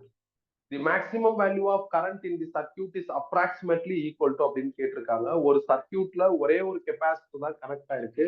அதோட value எவ்வளவு சொல்லியிருக்காங்கன்னா 150 மைக்ரோஃபாரட். அப்புறம் அதோட connect ஆயிருக்கிற AC சப்ளையோட equation கொடுத்திருக்காங்க 36 sin 120 pi t volt. இதை நீங்க standard ஈக்குவேஷனோட compare பண்ணிக்கோங்க. Standard equation E is equal to E0 sin omega t. Demand பண்ணியிருக்கிறது மேக்சிமம் கரண்ட். நீங்க ஸ்ட்ரைட்டாவே மேக்சிமம் கரண்ட் கண்டுபிடிக்கலாம், இல்லைன்னா ரொட்டீனா நம்ம ஆர்எம்எஸ் கண்டுபிடிப்போம். அந்த ஆர்எம்எஸ்ல இருந்து நீங்க மேக்சிமம் கரண்ட் கண்டுபிடிச்சிக்கலாம். ஏன்னா ஒரு கொஸ்டின்ல மேக்சிமம், ஒரு கொஸ்டின்ல ஆர்எம்எஸ்னா கன்ஃபியூஸ் ஆயிரும்ட்டு ரெகுலர் கிளாஸ்ல நான் நடத்துறப்ப எல்லா இடத்துலயும் ஆர்எம்எஸ் தான் பண்ணிருப்பேன். பேஸ்ட் ஆன் தட் அதுக்கப்புறம் என்ன பண்ணிருப்பேன், மேக்சிமம் எடுத்திருப்பேன். இங்க நீங்க ஸ்ட்ரைட்டா கூட மேக்சிமம் பண்ணலாம். நான் ஏன்னா அப்படி பண்ணல. இப்பயும் நான் ஆர்எம்எஸ் பண்ணிட்டு அதுக்கப்புறம் தான் மேக்சிமம் போறேன். ஐஆர்எம்எஸ் ஓட ஃபார்முலா என்ன அப்படின்னா V RMS by X suffix C.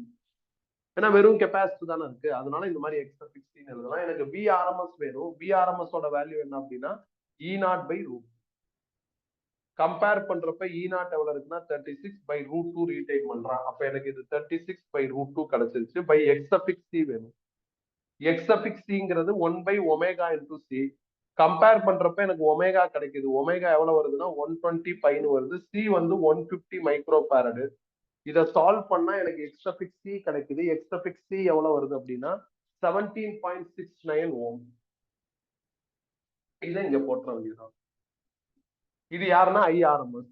ஆனா எனக்கு மேக்சிமம் கரண்ட் வேணும். ஐஆர்எம்எஸ் ஓட ஃபார்முலா என்ன, I0 பை ரூட் 2. இதுல இருந்து I0 கண்டுபிடிச்சா I இன்டூ ரூட் 2ன்னு வரும். I36 by root 2 divide by 17.69 into root 2ன்னு வந்துடும். இந்த ரூட் 2 கேன்சல் ஆகி ஆன்சர் வந்துடும்.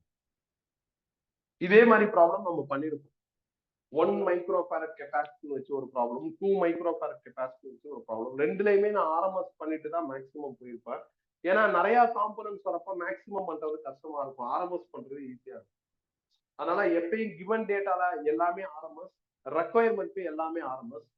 அதுக்கப்புறம் அது நம்மளோட கொஸ்டின் டிமாண்டுக்கு தகுந்த மாதிரி மாத்திக்கலாங்கிற பிளான் தான் ஆல்ரெடி சொல்லியிருப்பேன். கிவன் டேட்டால ஈக்குவேஷன் இருந்தா நீங்க கம்பேர் பண்ணி டேட்டா எடுத்துக்கிட்டு உன்னோட ஆர்எம்எஸ் நீ உருவாக்கிக்கிட்டு இங்க சப்ஸ்டிட்யூட் பண்ணு. அவ்வளவுதான். அடுத்து 32.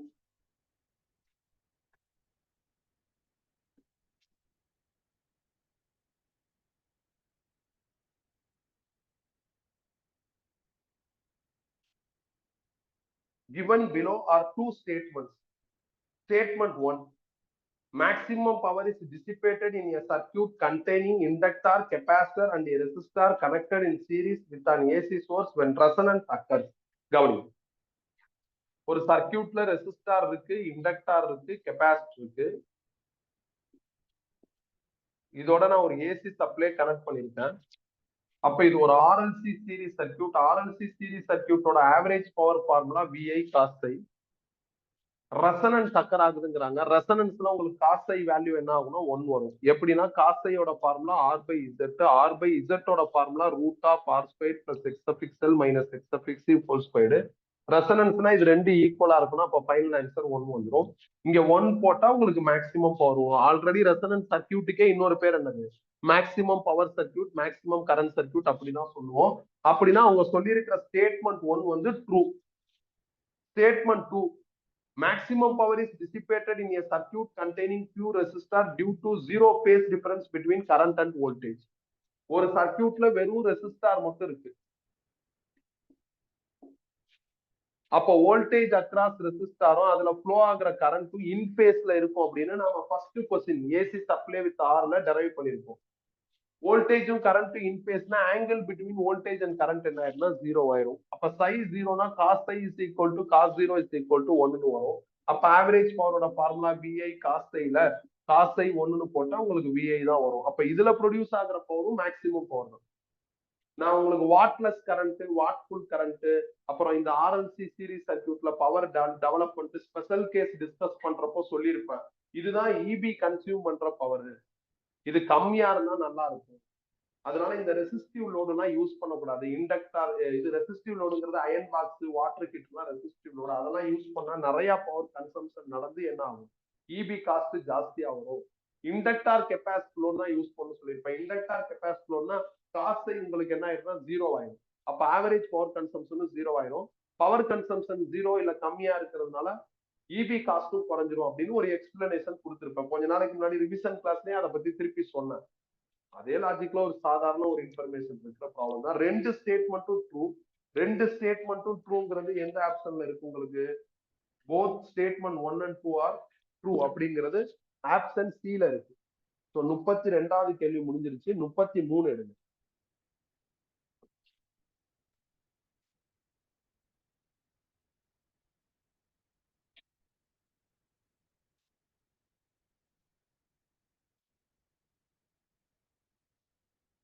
As per the given graph, choose the correct representation for curve A and curve B, where X suffix C reactance of pure capacitive circuit connected with AC source, X suffix L reactance of pure inductive circuit connected with AC source, or impedance of the pure resistive circuit connected with AC source, Z impedance of the LCR series circuit னு சொல்லியிருக்காங்க. அவங்க ரெண்டு graph கொடுத்துருக்காங்கப்பா. ஒரு graph இப்படி இருக்கு, இன்னொரு graph இப்படி இருக்கு. ஒய் ஆக்சிஸ்ல இம்பிடன்ஸ்னு ஜென்ரலா சொல்லிட்டாங்க. எக்ஸ் ஆக்சிஸ்ல யாருன்னே சொல்லல. நீ ஃப்ரீக்வன்சின்னு எடுத்துக்கோ. கிராஃப்ல இருக்கிற மிஸ்ஸிங் ஆஃப் டேட்டா. எனக்கு வந்து எக்ஸ் சஃபிக்ஸ் எல்னா 2π ஃப்ரீக்வன்சி எல்னு தெரியும். அப்ப எக்ஸ் சஃபிக்ஸ் எல்லும் ஃப்ரீக்வன்சி எப்படி இருக்கு? டைரக்ட்லி ப்ரொபோஷனலா இருக்கு. எக்ஸ் சஃபிக்ஸ் சினா 1/2π ஃப்ரீக்வன்சி சின்னு தெரியும். அப்ப எக்ஸ் சஃபிக்ஸ் சியும் ஃப்ரீக்வன்சி இன்வெர்ஸ்லி ப்ரொபோஷனல். அப்ப இந்த கிராஃப் யாரோடது அப்படின்னா கெப்பாசிட்டரோடது. இந்த கிராஃப் யார் அப்படின்னா இண்டக்டாரோடதுன்னு கிளியரா தெரியுது. அப்ப இது எந்த ஆப்ஷனும் அதை எடுத்துக்கலாம். இது நான் ஒரு தியரி கொஸ்டின் மாதிரி உனக்கு நோட்ஸ்லயே டிஸ்கஸ் பண்ணிருப்பேன். இதே கேள்வியே ஒரு தியரி கொஸ்டினா டிஸ்கஸ் பண்ணிருக்கேன். எப்படின்னா ஃப்ரீக்வன்சிக்கும் இண்டக்டிவ் ரியாக்டன்ஸ்க்கும் ஃப்ரீக்வன்சிக்கும் கெப்பாசிட்டிவ் ரியாக்டன்ஸ்க்கும் உள்ள ரிலேஷன்ஷிப் கேட்டிருக்கேன். ஃப்ரீக்வன்சிக்கும் இம்பிடன்ஸுக்கும் எப்படி ரிலேஷன்ஷிப் வரும் அப்படின்னா குறைஞ்சுக்கிட்டே வரும், அதுக்கப்புறம் கூடியும். இது ஃப்ரீக்வன்சிக்கு இம்பிடன்ஸுக்குள்ள ரிலேஷன். ஓகேவா? இந்த ஃப்ரீக்வன்சி தான் ரெசனன்ட் ஃப்ரீக்வன்சி. ஓகே, அதே நேரத்துல ஃப்ரீக்வன்சிக்கும் ரெசிஸ்டன்ஸுக்குள்ள ரிலேஷன்ஷிப் எப்படி வரும்? Resistance always constant, frequency rise ஆனாலும் மாறாது. அவ்வளவுதான், முடிஞ்சிருச்சு. ஸோ அப்ப 4 graph Z, R, X pixel, X பிக்சி 4மே ரிலேட்டட் டு ஃப்ரீக்வன்சி. எப்படி வேரி ஆகுதுன்னு நம்மளுக்கு தெரியுதுன்னா பார்த்தவனே சல்லுன்னு பிக் பண்ணிட்டு கிளியரா டிக் பண்ணிருங்க. Question number 34.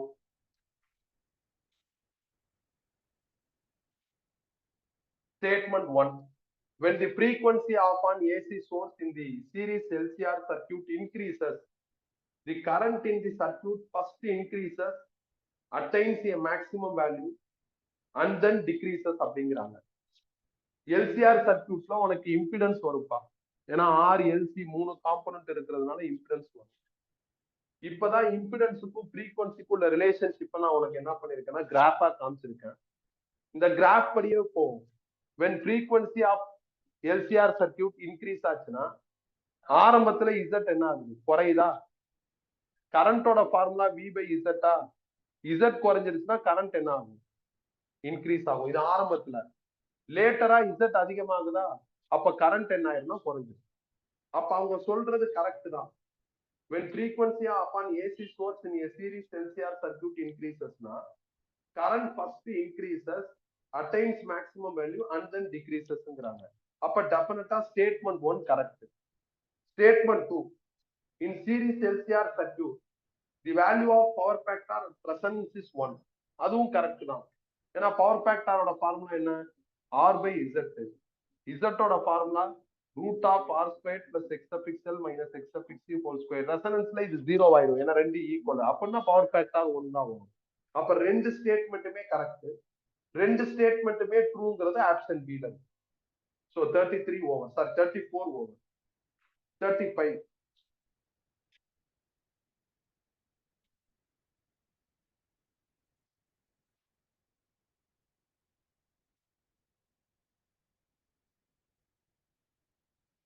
Given below are two statements. Statement 1, an AC circuit undergoes electrical resonance if it contains either a capacitor or inductor அப்படிங்கிறாங்க. தப்புப்பா. ரெசனன்ஸ் நடக்கணும்னா மூணு காம்பனன்ட்டுமே இருக்கணும். R LC. ஆர் இல்லைனாலும் பிரச்சனை இல்லை, எல்சி இருந்தே ஆகணும். ஏன்னா ரெசனன்ஸோட பேசிக் கண்டிஷனே என்ன? இண்டக்டிவ் ரியாக்டன்ஸும் கெபாசிட்டிவ் ரியாக்டன்ஸும் ஈக்குவலா இருக்கணும். இவங்க ஆனா ஸ்டேட்மெண்ட் 1ல என்ன சொல்றாங்கன்னா ஒன்னு இண்டக்டர் இல்ல கெபாசிட்டி மட்டும் இருக்கலாம்னு சொல்றாங்க. அப்ப statement 1 wrong. Statement 2, an AC circuit containing pure capacitor or pure inductor consumes high power due to its non-zero power factorங்கிறாங்க. இதுவும் தப்பு. எப்படின்னா ஆவரேஜ் பவரோட ஃபார்முலா என்ன அப்படின்னா VI cos I. இண்டக்டர்ல லாகிங் கரண்ட் வரும், கெபாசிட்டர்ல லீடிங் கரண்ட் வரும். இதெல்லாம் நம்ம ஆல்டர்னேட்டிங் கரண்ட்ல சூப்பரா படிச்சு வச்சிருக்கோம். Angle between voltage and current தான் சை. அப்ப இண்டக்டர்லயும் கெபாசிட்டிலையும் சை எவ்வளவு அப்படின்னா 90. சை 90னா cos psi is equal to cos 90 0ன்னு ஆவரேஜ் பவர் உனக்கு என்ன ஆகும்னா 0 வரும். ஆனா இவங்க என்ன சொல்றாங்க? நிறைய பவர் கன்சியூம் பண்ணுங்கிறாங்க. அப்ப ரெண்டு ஸ்டேட்மெண்ட்டுமே ராங். ரெண்டு ஸ்டேட்மெண்ட்டுமே ராங் அப்படிங்கிறது ஆப்ஷன் ஏல இருக்கு. ஓகே தானே? முடிச்சாச்சு. 36.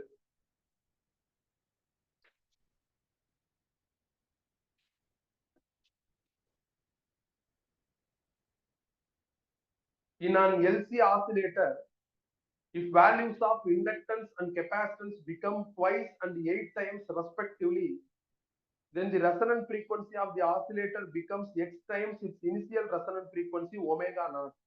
The value of x is அப்படின்னு கேட்டிருக்காங்க. ஒமேகான்னு சொல்லிட்டதுனால ஆங்குலர் ரெசனன்ட் ஃப்ரீக்வன்சி ஃபார்முலா எடுத்துக்கிறாங்க. இனிஷியலா ரெசனன்ட் ஃப்ரீக்வன்சி ஒமேகா நாட். அப்ப இண்டக்டரோட வேல்யூ எல், கெபாசிட்டரோட வேல்யூ சி. லேட்டரா ரெசனன்ட் ஃப்ரீக்வன்சியோட வேல்யூ என்ன சொல்றாங்கன்னா எக்ஸ் டைம்ஸ் ஆஃப் ஒமேகா நாட்ங்கிறாங்க. இண்டக்டர் வேல்யூவையும் கெபாசிட்டர் வேல்யூவையும் மாத்திட்டாங்க. இண்டக்டர் வேல்யூ என்ன பண்றாங்கன்னா ட்வைஸா ரைஸ் பண்ணிருக்காங்க. கெபாசிட்டர் வேல்யூ வந்து 8 டைம்ஸ் ரைஸ் பண்ணிருக்காங்க. அப்ப 2L into 8 வந்துரும். இந்த ஒமேகா நாட்டுக்கு பதில் இதை ஃபில் பண்ணுங்க. அப்போ 1/√LC is equal to 1/2 into 8ங்கிறது 16. 16ல இருந்து ரூட்டை வெளியே எடுத்துட்டோம்னா, ரூட்ல இருந்து 16 வெளியே எடுத்துட்டோம்னா 4 ஆயிரும். Into √LC. √LC cancel. அப்ப x is equal to என்ன ஆயிரும்னா 1/4. So 36 over. 37. In series LR circuit with x suffix L is equal to R, power factor is P1. If a capacitor of capacitance C with x suffix C is equal to x suffix L is added to the circuit, the power factor becomes P2. The ratio of P1 to P2 will be அப்படின்னு கேட்டிருக்காங்க. So power factor ஓட formula நம்மளுக்கு தெரியும், R by Z. R by Z க்கு பதில் என்ன அப்படின்னா root of R squared plus x suffix L minus x suffix C whole square எழுதலாம். முதல் சர்க்கியூட்ல பவர் ஃபேக்டர் P1, ரெண்டாவது சர்க்கியூட்ல பவர் ஃபேக்டர் P2. ரேஷியோ கேட்டிருக்காங்க. முதல் சர்க்கியூட் எல்ஆர் சர்க்கியூட் அப்படின்னா எக்ஸ் சஃபிக்ஸ் சி 0, அது வரவே வராது. கொஸ்டின்ல இருக்கிற இன்ஃபர்மேஷன் படி எக்ஸ் சஃபிக்ஸ் எல்லும் ஆரும் ஈக்குவல்.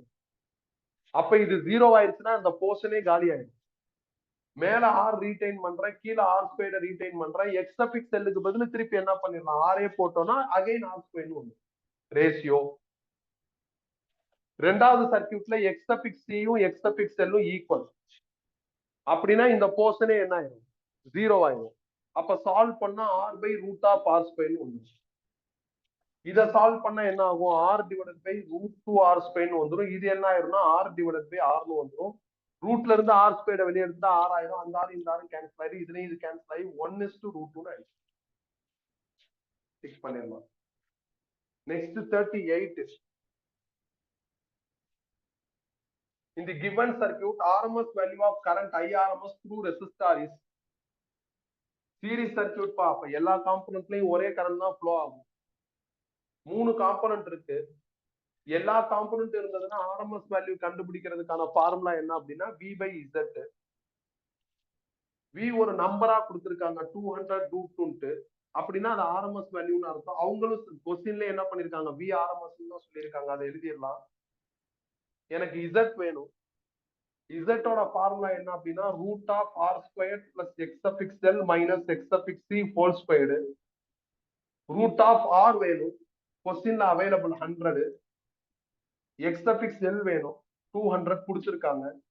X∗C 100. அவங்க LC கொடுத்திருந்தாங்கன்னா நீ X∗L X∗C என்ன பண்ணும் 2π frequency L 1/2π frequency C formula வச்சு கண்டுபிடிக்கணும். அவங்க ரெடிமேடாவே கொடுத்துட்டாங்கன்னா எனக்கு வேலை மிச்சம். 200 - 100 என்ன ஆகும் 100² வரும். இது ஒரு 100², அது ஒரு 100², 2 டைம்ஸ் ஆஃப் 100². அப்ப சிம்பிளிஃபை பண்ணா என்ன ஆயிரும் 100√2 வந்துடும். ஆனா நம்ம தப்பு பண்ணுவோம். என்ன பண்ணுவோம் 10√2 போட்டுருவோம் அவசரத்துல.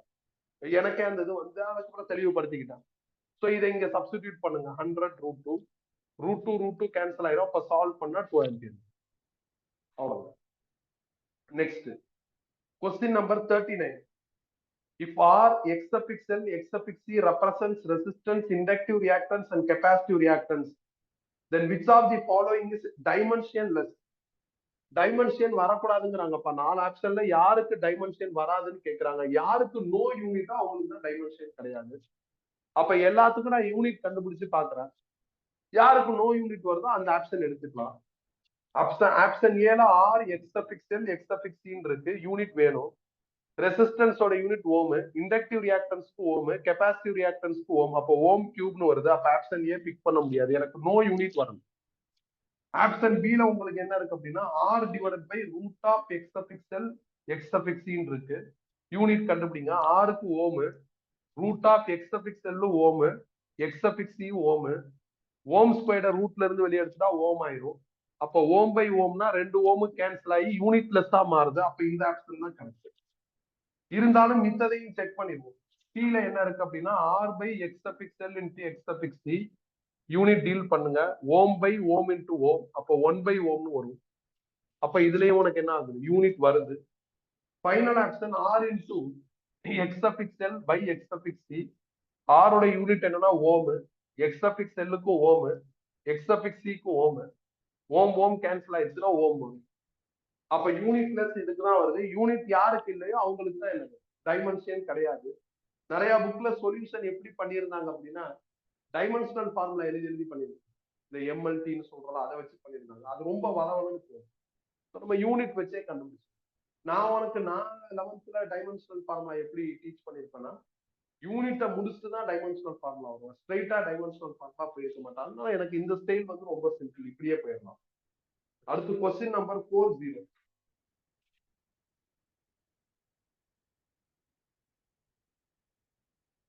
An alternating voltage V is equal to 260 sin 628t is connected across pure inductor 5 millihenry.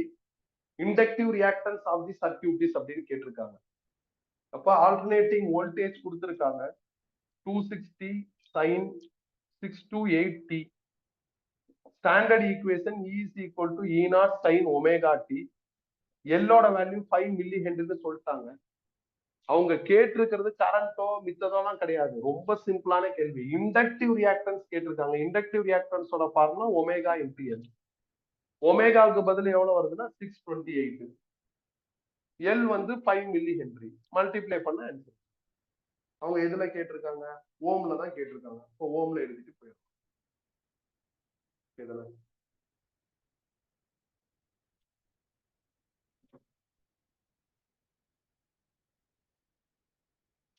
Time இல்லை. 7 அப்ப அடுத்த கொஸ்டின் 41.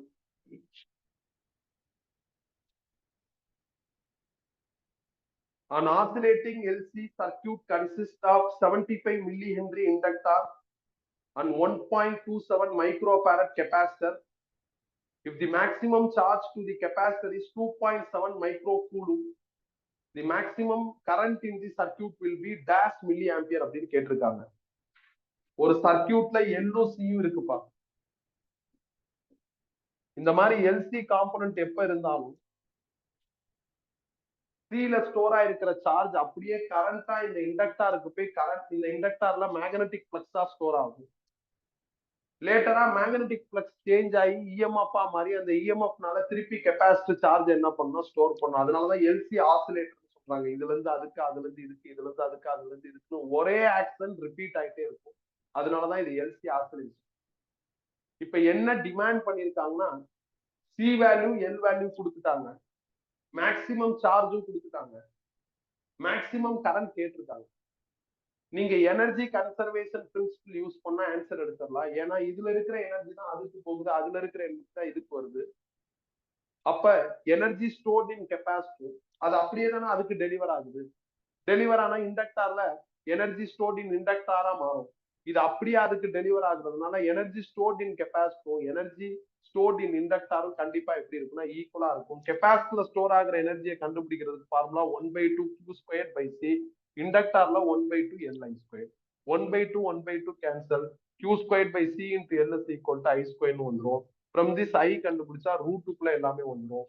எல்லா டேட்டாவும் கொடுத்துருக்காங்க. Qவோட வேல்யூ எவ்வளவு சொல்லியிருக்காங்கன்னா 2.7 மைக்ரோ கூலும்னு சொல்லியிருக்காங்க. மைக்ரோனா 10⁻⁻6 ஹோல் ஸ்கொயர் போட்டோம். அடுத்து சியோட வேல்யூ எவ்வளவு சொல்லியிருக்காங்க அப்படின்னா 1.2 மைக்ரோ ஃபாரட்னு சொல்லியிருக்காங்க. 1.2 மைக்ரோ ஃபாரட்னா 10⁻⁻6. அதுக்கப்புறம் எல் வேல்யூ எவ்வளவு சொல்லியிருக்காங்கன்னா 75 மில்லி ஹென்றி. இதை வச்சு நீங்க ஐ கண்டுபிடிச்சு இந்த லாஜிக் தெரிஞ்சா போதும். நோட்ஸ்ல எல்சி ஆசிலேஷன்லயே ஒரு டைட்டில் இருக்கும். அது சிலபஸ்ல இல்லைன்னா அதை நான் நடத்திருக்கவே மாட்டேன். ஆனா அதோட வீடியோ போடுறேன். வேணா அந்த வீடியோல நீ என்ன பண்ணிக்கோ, எல்சி ஆசிலேஷன் பார்த்துக்கோ. இல்லைன்னா ஹோல்டுல வெயி. எல்சி ஆசிலேஷனையும் டிரான்சியன்ட்டையும் என்ன பண்ணலாம், போர்டு எக்ஸாம் முடிஞ்சதுக்கு அப்புறம் ஒரு கிளாஸ் போட்டு தனியா அதை மட்டும் என்ன பண்ணலாம், டிஸ்கஸ் பண்ணி அதுல ப்ராப்ளம்ஸ் பார்க்கலாம். ஒரு சேஃப்டிக்கு இந்த மாதிரி ஒரு கொஸ்டின் வருது, ஐடியா கிடைக்கலன்னா என்ன பண்றது, ஒரு நல்ல எக்ஸ்பீரியன்ஸ் இருந்தா ஐடியா கிடைச்சிடும். பட் எக்ஸாம் ஹால்ல எக்ஸ்பீரியன்ஸ் டவுன் ஆகும். நம்ம எவ்வளவு படிச்சிருந்தாலும் என்ன ஆகும்னா ஸ்ட்ரெஸ்னால டவுன் ஆகும். ஸோ அதனால நம்ம என்ன பண்ணலாம், ஒரு கிளான்ஸ் வேணா படிச்சுக்கலாம். இப்ப தேவையில்ல, அப்புறம் படிச்சுக்கலாம். அடுத்து 42.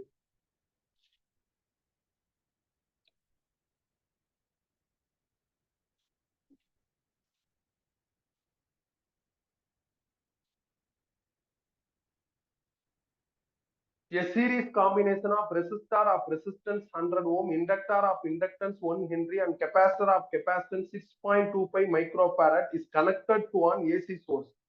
The quality factor of the circuit will be, again ஒரு straight problem பா. Quality factor ஓட formula 1/R into root of L by C. 1/R வந்து 100 ஓம்ட்டாங்க. ரூட் ஆஃப் எல் கொடுத்துருக்காங்க எவ்வளவு அப்படின்னா 1 ஹென்றி. இது வந்து 6.25 மைக்ரோஃபாரட். 6.25 ரூட்ல இருந்து எடுத்துட்டா 2.5 ஆயிடும். 10⁻⁻6 ரூட்ல இருந்து வெளியே எடுத்துட்டா 10⁻⁻3 ஆயிடும். ஈஸியா சால்வ் பண்ணிடலாம். அப்போ 1/100 into 2.5 into 10⁻⁻3. 10⁻⁻3 100 கேன்சல் ஆயிடுச்சுன்னா 10⁻⁻1 மேல போயிடுச்சுன்னா 10/2.5 வரும், which is 4. இந்த நியூமரிக்ஸ் ப்ராப்ளம் வருதுல ஜேஇல, அதுல ரவுண்ட் நம்பரா ஆன்சர் வரும். அதனால அவங்க இந்த கேன்சல் ஆகுற மாதிரி ஈஸியா இருக்கிற மாதிரி கேட்கறாங்க. நியூமரிக்ஸ் எப்படி கேட்டாலும் மல்டிபிள் சாய்ஸ் கொஸ்டின் தான் எப்பயுமே ட்விஸ்டர் கொஸ்டின். கொஸ்டின் ஸ்டூடெண்ட் லெவல்ல மல்டிபிள் சாய்ஸ்னா 4 இருக்கு, 4ல ஏதாவது ஒன்று பிக் பண்ணிக்கலாம்னு அவன் யோசிப்பான். ஆனா கொஸ்டின் செட் பண்றவங்களுக்கு நிறைய ஆப்ஷன்ஸ் கொடுத்து குழப்பி விடுறதுக்கான வாய்ப்பு, க்ளோஸா ஆப்ஷன்ஸ் கொடுத்து குழப்பி விடுறதுக்கான வாய்ப்புலாம் அதுலதான் வரும். நியூமரிக்ஸ்ல வராது. ஜேஇல 10 ப்ராப்ளம் உங்களுக்கு நியூமரிக்ஸ்ல வருது, அதுல நீ 5 அட்டன் பண்ணணும். ஸோ அந்த மாதிரி இடத்துலதான் இந்த மாதிரி சிம்பிள் ப்ராப்ளம்ஸ் எல்லாம் நம்மளுக்கு மாட்டுது. அடுத்து question number 43.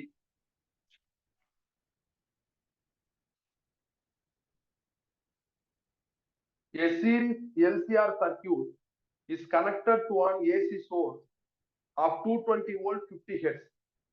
The circuit contains a resistance R is equal to 100 ohm and an inductor of inductive reactance X suffix L is equal to 79.6 ohm. And the capacitance of capacitor needed to maximize the average rate at which energy is supplied will be அப்படின்னு கேட்கிறாங்க. Maximum average rate of எனர்ஜிங்கிறாங்கப்பா. Maximum rate of energy மேக்சிமமா அப்படியே வச்சுக்கிறாங்க. Rate of எனர்ஜினா energy by டைம்னு அர்த்தம். Energy by டைம்ங்கிறது யாருன்னா பவர். அப்ப சர்க்கியூட்ல மேக்சிமம் பவர் கன்சம்ஷன் நடக்குது. மேக்சிமம் பவர் கன்சம்ஷன் அது என்ன circuit? Resonance circuit. Inductive reactance value கொடுத்துட்டு என்ன கேட்டிருக்காங்க? சி வேல்யூ கேட்டிருக்காங்க. ஃப்ரீக்வன்சி இருக்கு. ரெசனன்ஸ்னா எக்ஸ்எல் எக்ஸ்எல் என்னது? ஈக்குவல். எக்ஸ்எல் எவ்வளவு கொடுத்திருக்காங்கன்னா 79.6 ஓம் கொடுத்திருக்காங்க. எக்ஸ்எஃப்எக்ஸ்ங்கிறது 1/2π ஃப்ரீக்வன்சி சி. அப்ப இதுல இருந்து சி கண்டுபிடிச்சா 1/2π ஃப்ரீக்வன்சி 15 இருக்கு. 79.6 போட்டு ஆன்சர் எடுத்துக்கலாம். இதுதான் இதுல ட்விஸ்ட். திடீர்னு மேக்ஸிமம் ரேட் ஆஃப் எனர்ஜி அதுன்னு பாக்குறப்ப பயங்கரமா கன்ஃபியூஸ் ஆயிடும். பிசிக்ஸ்ல ரேட்னு எப்ப வந்தாலும் கீழே டைம் வரும். எனர்ஜின்னு சொல்லி இருக்கிறதுனால energy by time. Energy by டைம்ங்கிறது இல்ல ஒர்க் பை டைம்ங்கிறது என்ன அப்படின்னா பவரோட டெஃபினிஷன் ஃபார்முலா. மேக்ஸிமம் பவர்னா அது ரெசனன்ஸ் சர்க்யூட்னு ஈஸியா ரெகக்னைஸ் பண்ணும். So 43 over. அடுத்து 44 எடுங்க.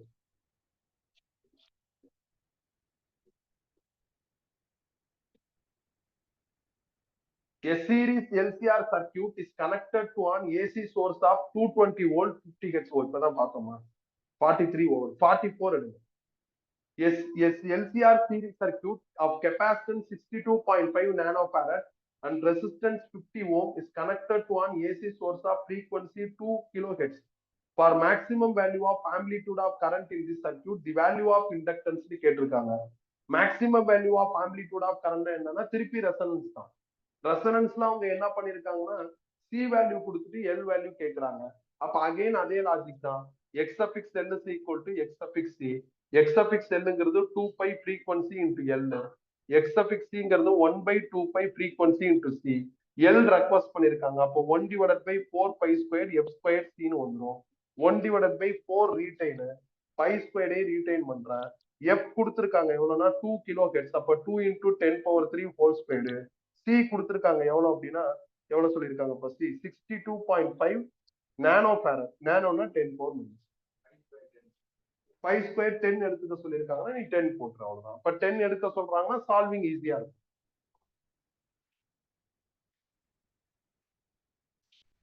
அடுத்து 45. A series LCR circuit is connected to an AC source of 220 volt 50 Hz.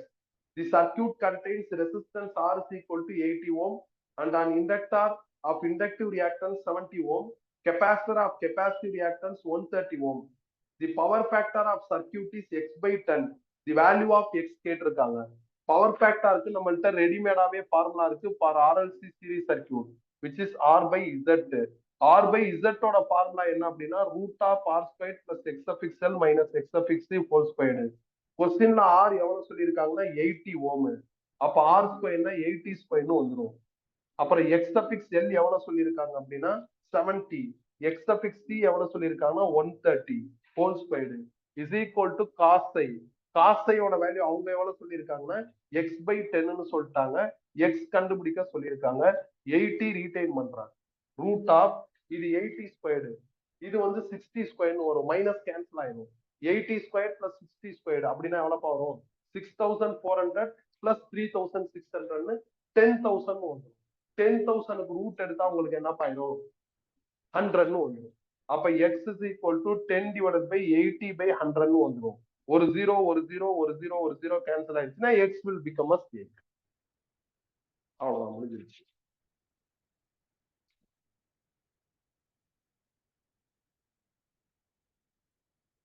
அடுத்து 46 எடுங்க.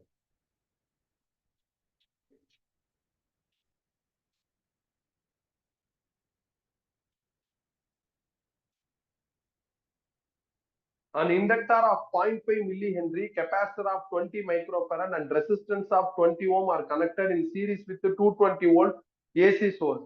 If current is in phase with the EMF, the amplitude of current of the circuit is x√x ampere. The value of x அப்படின்னு கேட்டிருக்காங்கப்பா. பொதுவா RLC series circuitல current கண்டுபிடிக்கிறதுக்கான formula V/Z. So V retain பண்றேன். Z க்கு பதிலா √R² plus XFXL minus XFXC whole square வரும். அதுல இன் பேஸ்னு ஒரு வார்த்தை விட்டுட்டாங்க. இன் பேஸ்னா ரெசனன்ஸ் சர்க்கியூட். ரெசனன்ஸ் சர்க்கியூட்னா இந்த போர்ஷனே காலி ஆயிடும். அப்படின்னா ஆர்எம்எஸ் கரண்டோட ஃபார்முலா V by Rன்னு வந்துடும். V எவ்வளவுப்பா இருக்கு 220, R எவ்வளவுப்பா இருக்கு 20 ஓம். அப்ப சால்வ் பண்ணா உங்களுக்கு 11 ஆம்பியர்னு வரும். இது IRMS. அவங்க கேட்டிருக்கிறது என்னன்னா ஆம்பிளிடியூட் கேட்டிருக்காங்க. ஆம்பிளிடியூட் அப்படின்னா மேக்சிமம் கரண்ட். IRMS ஓட ஃபார்முலா என்ன அப்படின்னா I0 by √2. அப்ப I0 கண்டுபிடிச்சா I into √2ன்னு வந்துடும். I11 into √2 is equal to I0. I0க்கு பதில் √x சொல்லியிருக்காங்க. ரெண்டு பக்கமும் ஸ்கொயர் பண்ணுங்க. அப்ப எக்ஸ் கண்டுபிடிச்சா உங்களுக்கு என்ன ஆகும்னா 121 into 2 will become as 242. இதான் ஏன்னா எக்ஸ் தான் ஃபைனலா அவங்க டிமாண்ட் பண்ணிருக்காங்க. X will be 240. கிளியர் தானே? குழப்பம் இல்லைல்ல?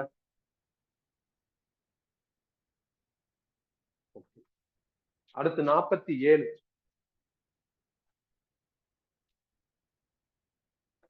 A series LCR circuit consists of R is equal to 8 ohm, X suffix L is equal to 100 ohm, X suffix C is equal to 40 ohm.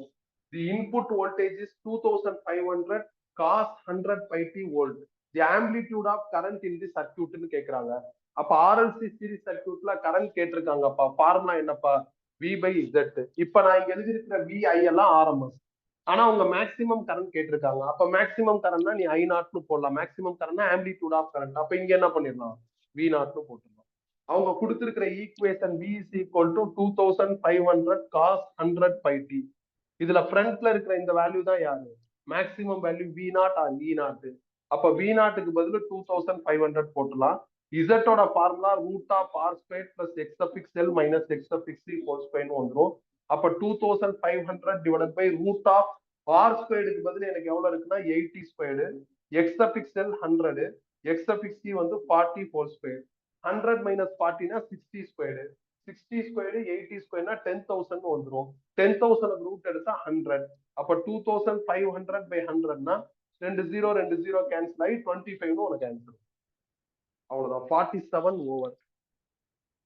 அடுத்து 48. 48 ஒரு match தான், ரொம்ப easy. AC generator, transformer, resonance, sharpness of ரெசனன்ஸ்னு சொல்லியிருக்காங்க. Right சைட்ல அது கரெக்டானதை match பண்ணும்.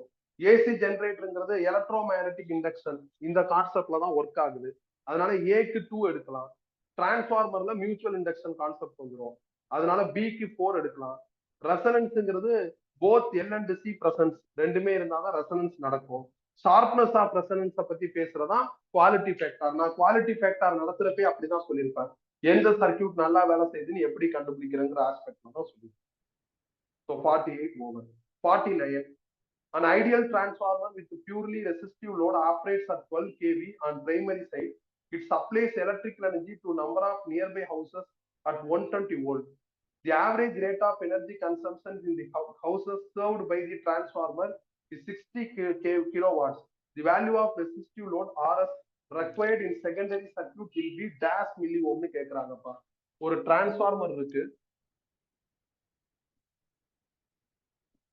பிரைமரி வோல்டேஜ் எவ்வளவு சொல்லியிருக்காங்க அப்படின்னா 12 கிலோ வோல்ட்ங்கிறாங்க. செகண்டரி வோல்டேஜ் எவ்வளவு சொல்றாங்க அப்படின்னா 12 வோல்ட்னு சொல்றேன், 120 வோல்ட்ங்கிறாங்க. நிறைய வீடு இருக்கு, இந்த வீடுல ரெசிஸ்டிவ் லோட் இருக்கு. இந்த ஆர் என்னன்னு கேக்குறாங்க. வீடு கன்சியூம் பண்ற பவர் கொடுத்திருக்காங்க அப்படின்னா செகண்டரி பவர் கொடுத்திருக்காங்க. அது எவ்வளவு அப்படின்னா 60 கிலோவாட். பவர் இருக்கு, வோல்டேஜ் இருக்கு, அதை வச்சு ரெசிஸ்டன்ஸ் எடுக்கணும். நம்மள்ட்ட ஃபார்முலா இருக்கு. பவரோட ஃபார்முலா என்னன்னா V²/R. இதுல இருந்து ஆர் கண்டுபிடிச்சா V²/P வரும். பிக்கு பதில் 120 ஸ்கொயர்டு, பிக்கு பதில் 60 கிலோவாட். சால்வ் பண்ண ஆன்சர் புரிஞ்சிருச்சு. அவ்வளவுதான்.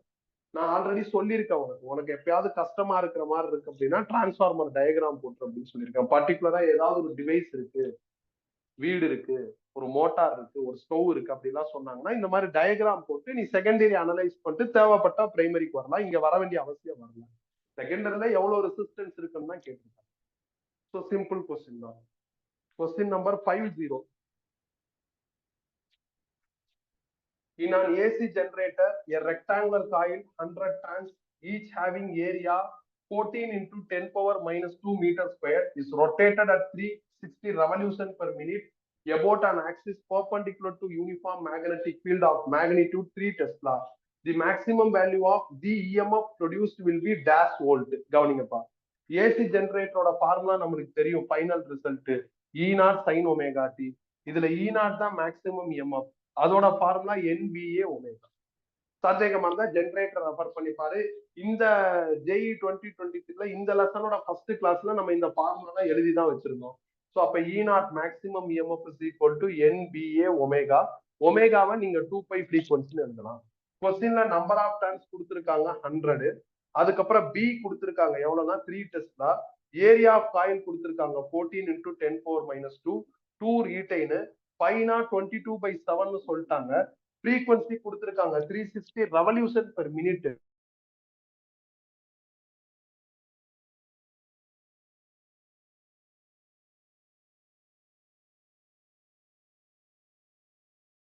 இதையும் 14ஐயும் கேன்சல் பண்ணா 2 ஆயிரும். இதையும் கேன்சல் பண்ணா உங்களுக்கு 6 ஆயிரும். நார்மல் மல்டிபிளிகேஷன் பண்ணா உனக்கு என்ன ஆயிரும்னா ஆன்சர். இதோட நம்மளுக்கு ஆல்டர்னேட்டிங் கரண்ட் முடிஞ்சிருச்சுப்பா.